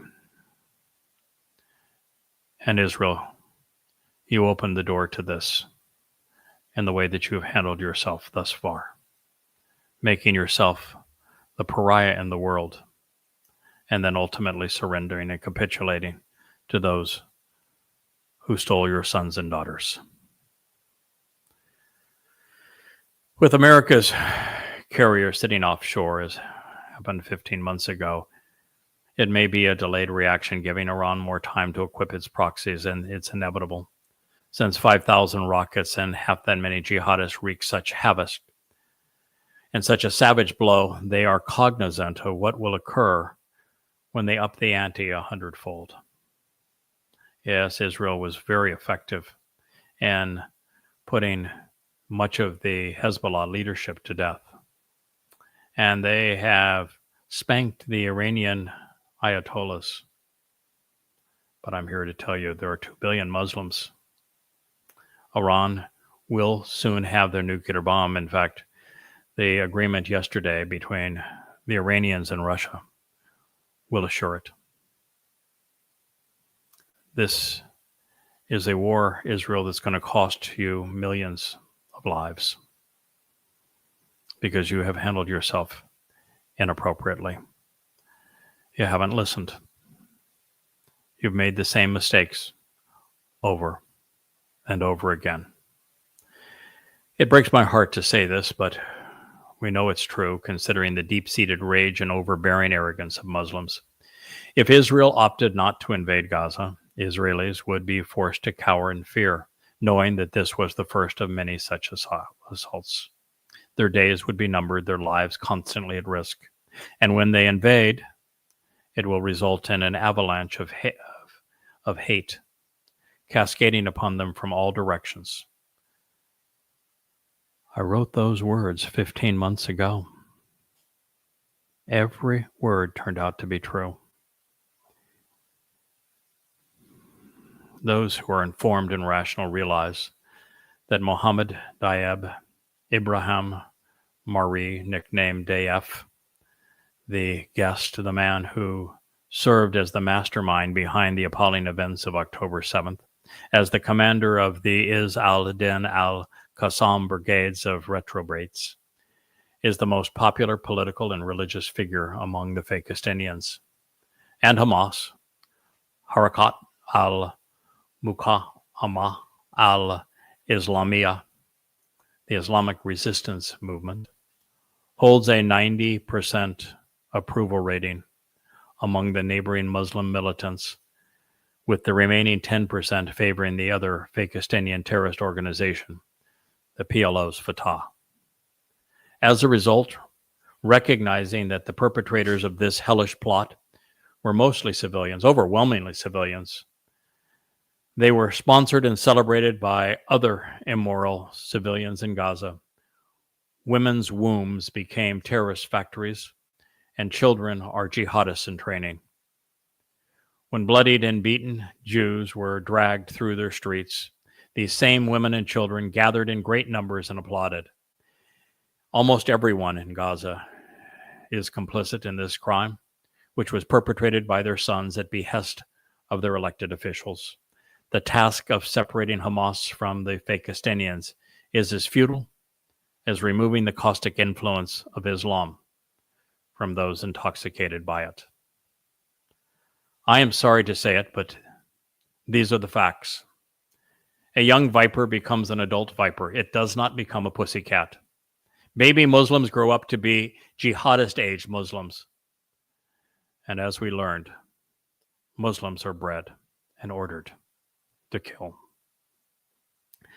Clearly, Israel is justified in no longer supplying the mass murdering rapists, thieves, and pedophiles who perpetrated these heinous crimes with electricity, water, fuel, or food.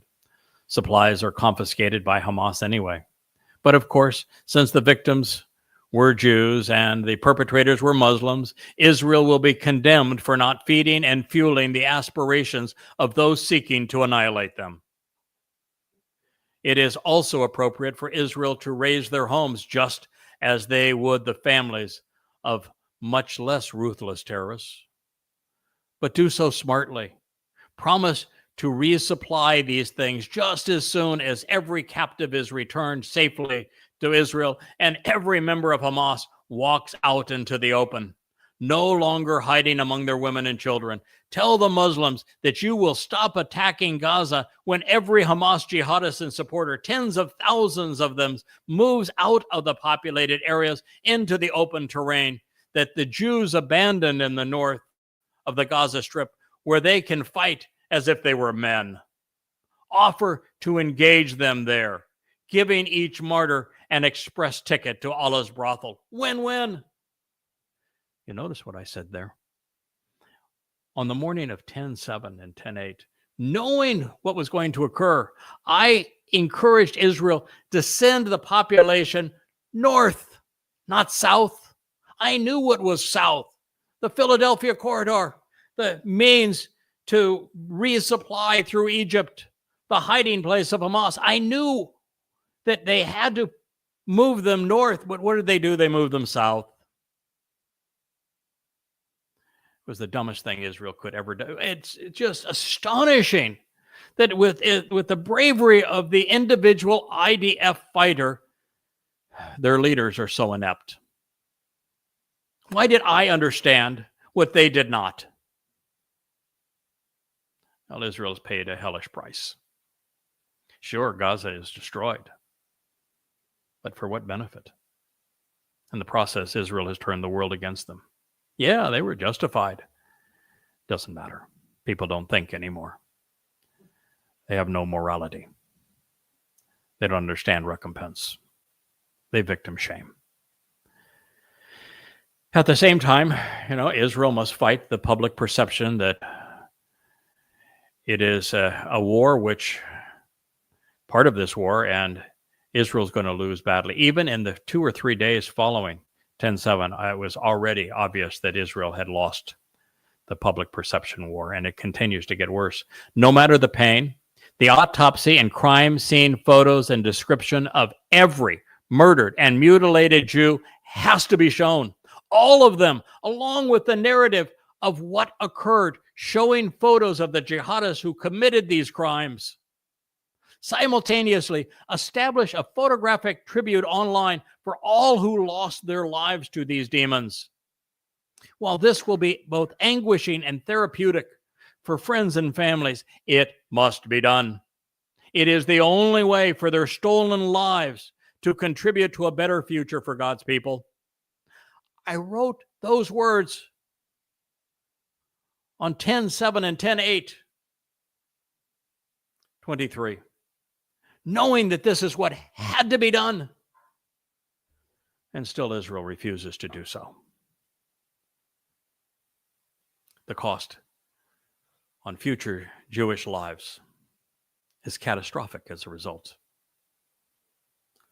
I have and I will continue to devote and risk my life in support of Yehudim and Yisrael, while at the same time openly exposing and condemning the pathetic religions and political platitudes that would denigrate and destroy them, Islam, Christianity, and Judaism, as well as progressives. 35 books, 10,000 radio programs, and thousands of death threats testify to my unwavering commitment, as does the 91st Mizmor Psalm. I will continue to stand up for you, but will you stand up for yourselves? Sadly, there isn't the leadership in Israel to do what needs to be done to survive. I say this because no one is willing to denounce the outright deception of a state of Palestine or the myth that there is a Palestinian people. Both lies must be bluntly and boldly rebuked to avoid the imposition of the two-state dissolution. It should become illegal, frankly, for anyone in Israel to use either misnomer. It is the plague of Hadrian revisited. The myths of Palestine and the notion of coexistence with Muslims are the most destructive and deadly for Israel. Fail in this regard, and the myth will prevail, and Israel will be lost. You, as an Israeli, must make it illegal to refer to anyone as a Palestinian or speak of a Palestine. It is an absolute lie, and by uttering those words, you are promoting the same lie. You're giving it credence, and they're using that lie to steal Israel from you and to annihilate you. And you don't have the courage to stand up against it, particularly in your media, in your academia, among your leadership, even in the IDF. Second, Muhammad's absurd lie regarding his fabled flight to the non-existent temple to meet with long-deceased Jews en route to the Islamic heaven by way of its hell must be explained and repudiated. Since it was Muhammad's response to his satanic statements, the truth is so devastating to Islam's credibility that it becomes suicidal to Muslims to persist in their claims. Both buildings, the Dome of the Rock and Al-Aqsa Mosque, were initially constructed as trophies, validating Allahu Akbar, that Allah was greater than Yahowah. They emerged as the world was ravaged by the first Muslims, as they killed 1/3 of the world's population from India to Africa. Both blights on the Temple Mount must be raised with no trace of them left to inspire jihad. It should have been done in 1967. Learn and live. In this regard, if I were leading Israel, the evening of October 7th, I would announce that Muslims had 24 hours to return all 230 captives and the heads attached or severed of the 230 Muslim leaders most responsible for what occurred. Or I would remove the Dome of the Rock and Al-Aqsa Mosque from the Temple Mount. That's what I would have done. I would have traded the Dome of the Rock and Al-Aqsa Mosque for the lives of the 230 captives and the 230 Muslim leaders most responsible for what occurred. That's the deal I would have made. And even if they did not flinch and they insisted that they would not turn over the captives, I would have torn down those buildings and I would have told the world the farce that they actually represent. I would have told the whole disgusting story of the donkey mule ride and the lies that Muhammad told as he dreamt that he leapt from his bed where he was tormenting a 6-year-old girl. The whole lousy story following the satanic verses. I would have embarrassed Islam. And should they have said, oh, well, we're not going to comply, the next day I would have begun to remove forcibly Muslims from Gaza, from Judea and from Samaria, by escorting them into the Sinai, to the Jordan, and into Syria. The UN, progressives, Arabs, Americans, Europeans, Russians, and the Chinese would have screamed, but that's unavoidable. No matter how Israel responds, they scream. This is the only actual solution. It is better for Israel and less lethal. While inaccurate, the complaint will be either apartheid or genocide. Those were your choices, Israel.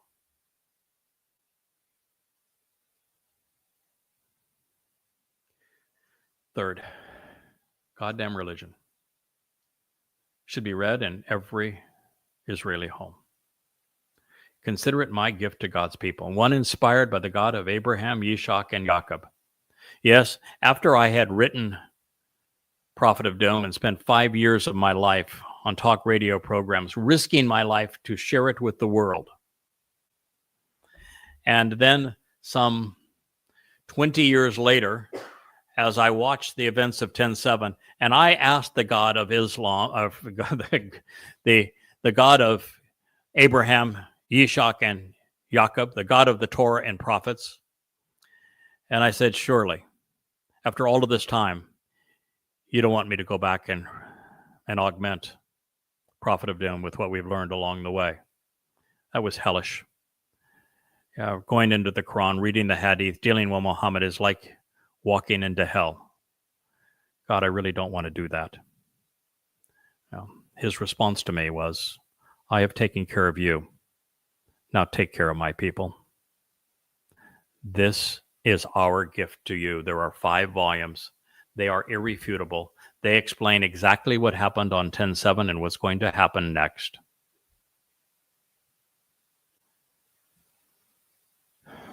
Know the truth. Tell the truth. Start responding rationally to the threat of the most lethal and anti-Semitic pandemic to ever infect humankind. The enemy is Islam.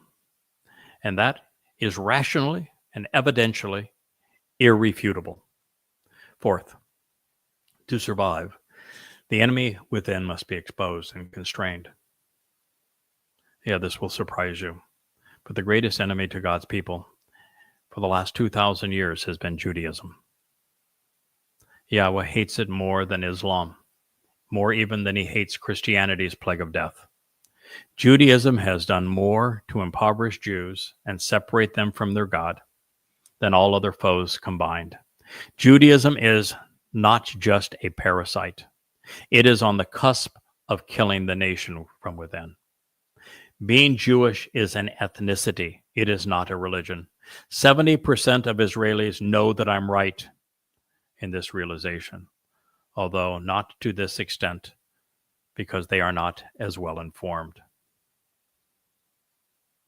Fifth, while people ought to be free to be stupid and to believe the abominable myths of Judaism, Christianity, Islam, conspiracy, and progressive ideology, they are not free to act upon them to the detriment of Israel and Jews.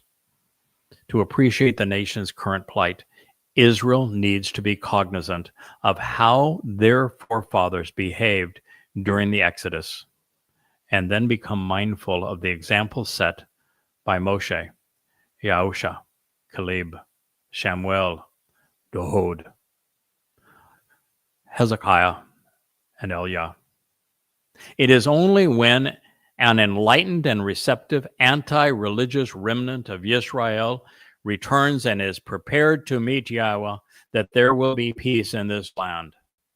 On this, we have Yahweh's promise, and he has never been wrong nor failed to do as he has vowed. But be aware. Well, 10:7:23 was a wake-up call, one thus far unheeded.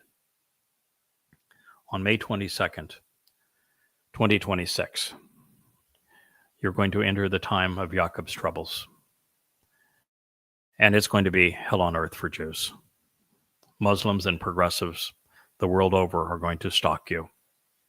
They're going to take your lives. They're going to take your liberty. They're going to take your dignity.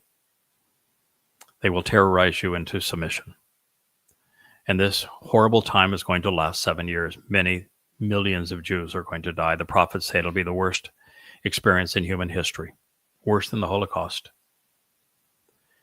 And only come to Towrah, which will occur on the evening of September 23rd in 2033, and then on the Shabat that follows on the 24th, that this will all finally come to an end. 10 days later, your Messiah, Dowd, will return with Yahowah, and Islam will be no more.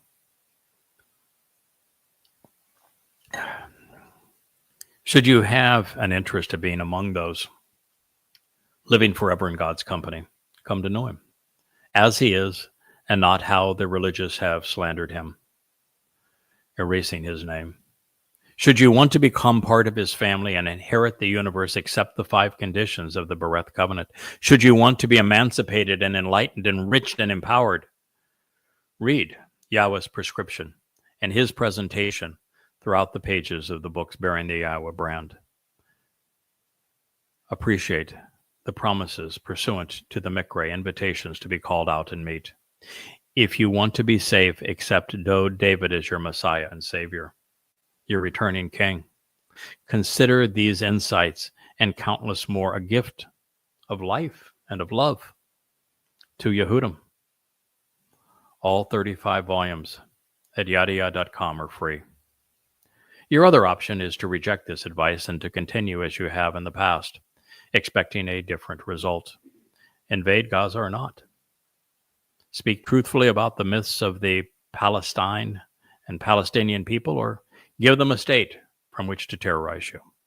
Address the root of the Islamic terrorism issue, or remain in denial as they slit more throats. Believe the rabbis, and at least you'll be dressed for your own funeral.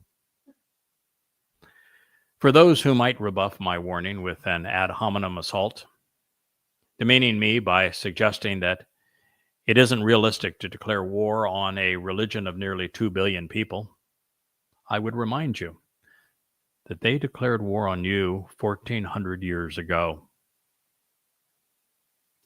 There have been countless days like today, 10/7/23, and more will come if you don't face reality. Showing compassion to the merciless damns the innocent.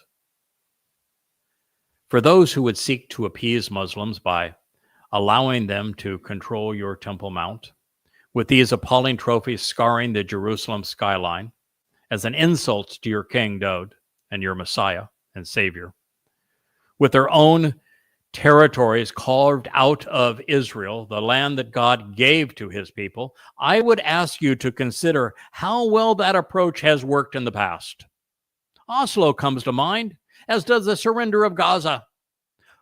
Who wants to be the next Neville Chamberlain, I wrote 15 months ago. Now we know the answer. His name is Donald Trump. Should you choose to reject my olive branch from God because I have dared criticize the cult of Judaism, ask yourselves why condemning the Jewish propensity to be religious is the dominant theme of Yahweh's prophets. Why has life been so degrading and dehumanizing for Jews if Judaism is beneficial? Why are the most religious the least intelligent, the least productive, the least willing to fight for Israel's survival? Why are they parasites? Was Israel comatose on this day because the rabbis added their own embellishments to the mikra of Sukkah with a ninth day and then turned the Shabat into the least productive and observant time of the week? Israel, I have offered the best news possible, but not the worst. And unfortunately, it's inevitable. While Israel can and will be saved through another Hezekiah awakening, with the complete elimination of religion and a return to Yahweh, his Torah, his Mikre, and Berith, this reward is only for those willing to accept Yahweh's magnanimous offer. However, for those who choose to rebuff your religious enemies by continuing to use the weapons of war, I have some very bad news. Apart from another Hezekiah declaration on behalf of Yahweh, where Yahweh eliminated 185,000 belligerents who were going to destroy Jerusalem, you now have 2 billion of them, aided and abetted by another 2 billion libertard progressives. And there isn't a Hezekiah among you, someone who will denounce religion and return to the actual Torah, not that piece of crap that rabbis claim is their Torah, which is actually the Talmud. It is inevitable that Muslims will terrorize Israel as never before, far worse than was witnessed on October 7th, 2023. The prophets have announced it. They are never wrong. As a result of the choices and concessions Israel has made and will make, many at the insistence of the United States and Europe, the nation will become indefensible. I wrote those words on October 7th and 8th, 2023, and now they have come to fruition. Whether it is next week or next year or over the next decade, according to Yahweh's prophets, particularly Yeshayah, Israel will be overwhelmed by a flood of Islamic terrorists. I did not know that when I wrote these words, but the timing is well established. The time of Jacob's trouble begins on Shabuah in 2026. It's a May 22nd of that year, a Shabbat, and it will continue through Towrah, another Shabbat, Friday and Saturday of September 23rd and 24th of 2033, which is actually year 6000 Yah, and the 7 years of Jacob's troubles in between. This flood of Islamic terrorists that Yeshayah and Yoel have forewarned Israel about will likely occur in the summer of 2027, with the two-state dissolution being imposed on Israel in May of 2026. But next time, rather than 2,500 to 3,000 Islamic jihadists infiltrating the Promised Land, as was the case as I wrote these words this past week, next time, with Iranian participation through Hezbollah, Islamic Jihad, Hamas, its occupation of Iraq, with the new terrorist gangs now in Syria and Lebanon, with Turkey calling for Israel's destruction. with Egypt back in the fray. There will be 100 times and perhaps 1,000 times more Muslims being Muslims in their pursuit of Jews.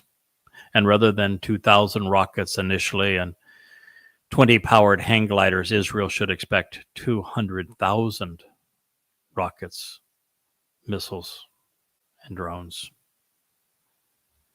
And when that occurs, there will not be enough interceptors in the Iron Dome. There will not be enough IDF troops to protect the cities or the smaller communities.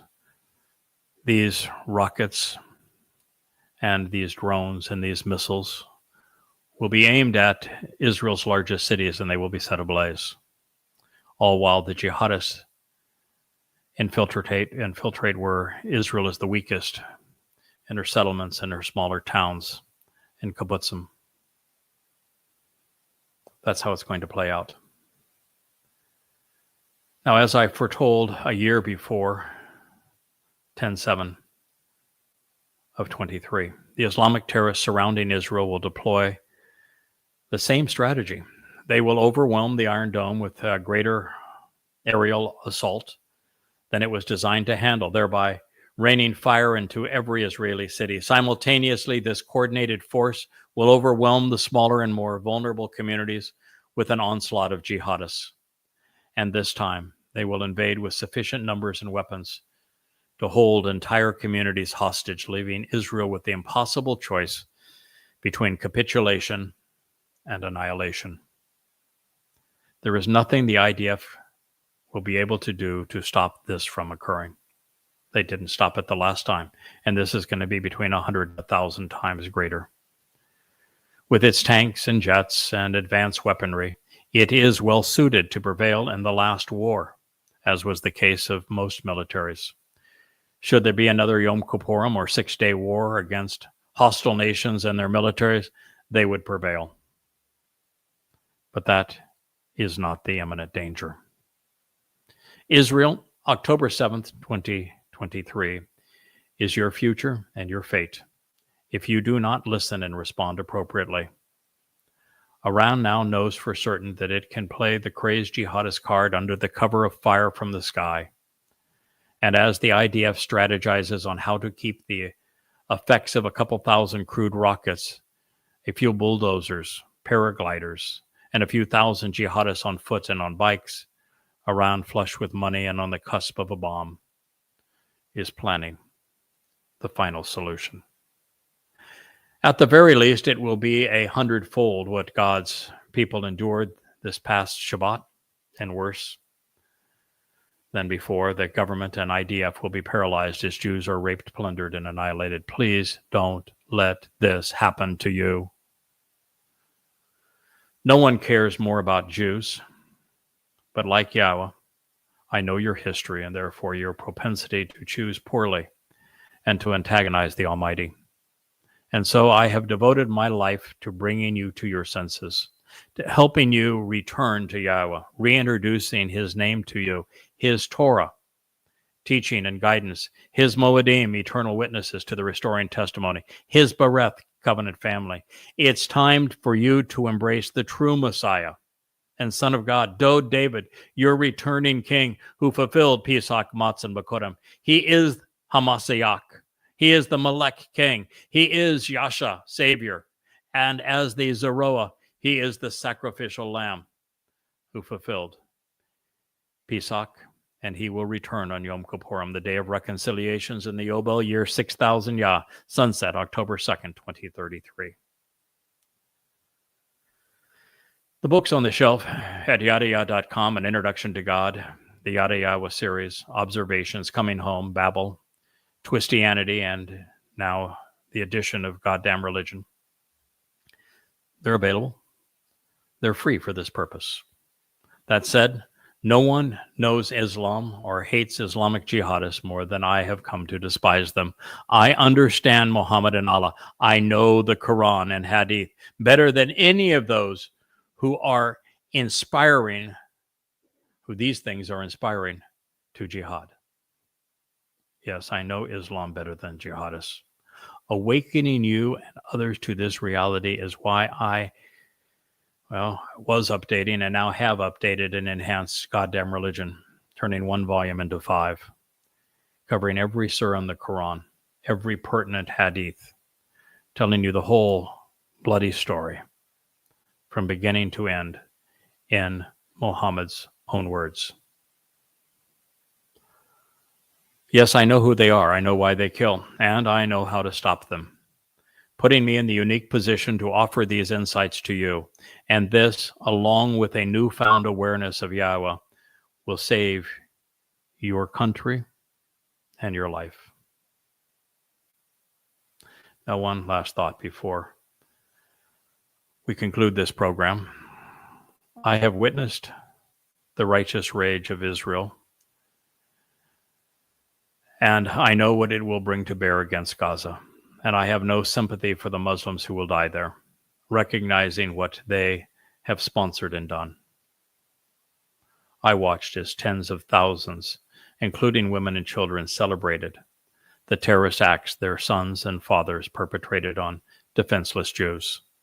They are not innocent in this war, and all of the Islamic belligerents are civilians. Even children are given guns and taught to hate and kill. Nevertheless, the pictures of tears, fake and real, will hasten the next phase of this war. Rather than ridding the world of Islamic terrorists, Islam is now manufacturing them because of what Israel is doing. And they will amass in far greater numbers than they are eliminating. And just today, Israel, you capitulated. You rewarded the Islamic terrorists for stealing your lives, for abducting your children, for raping them, by giving them what they wanted. They're celebrating, and you should be in tears. Well, I appreciate you listening. I am Craig Winn. I speak on behalf of Yahowah. And this has been my open letter to Israel. You are at war with religion. Please wake up to the truth. Defend yourself. Come to use words wisely, because they will ultimately prevail. I thank you for listening.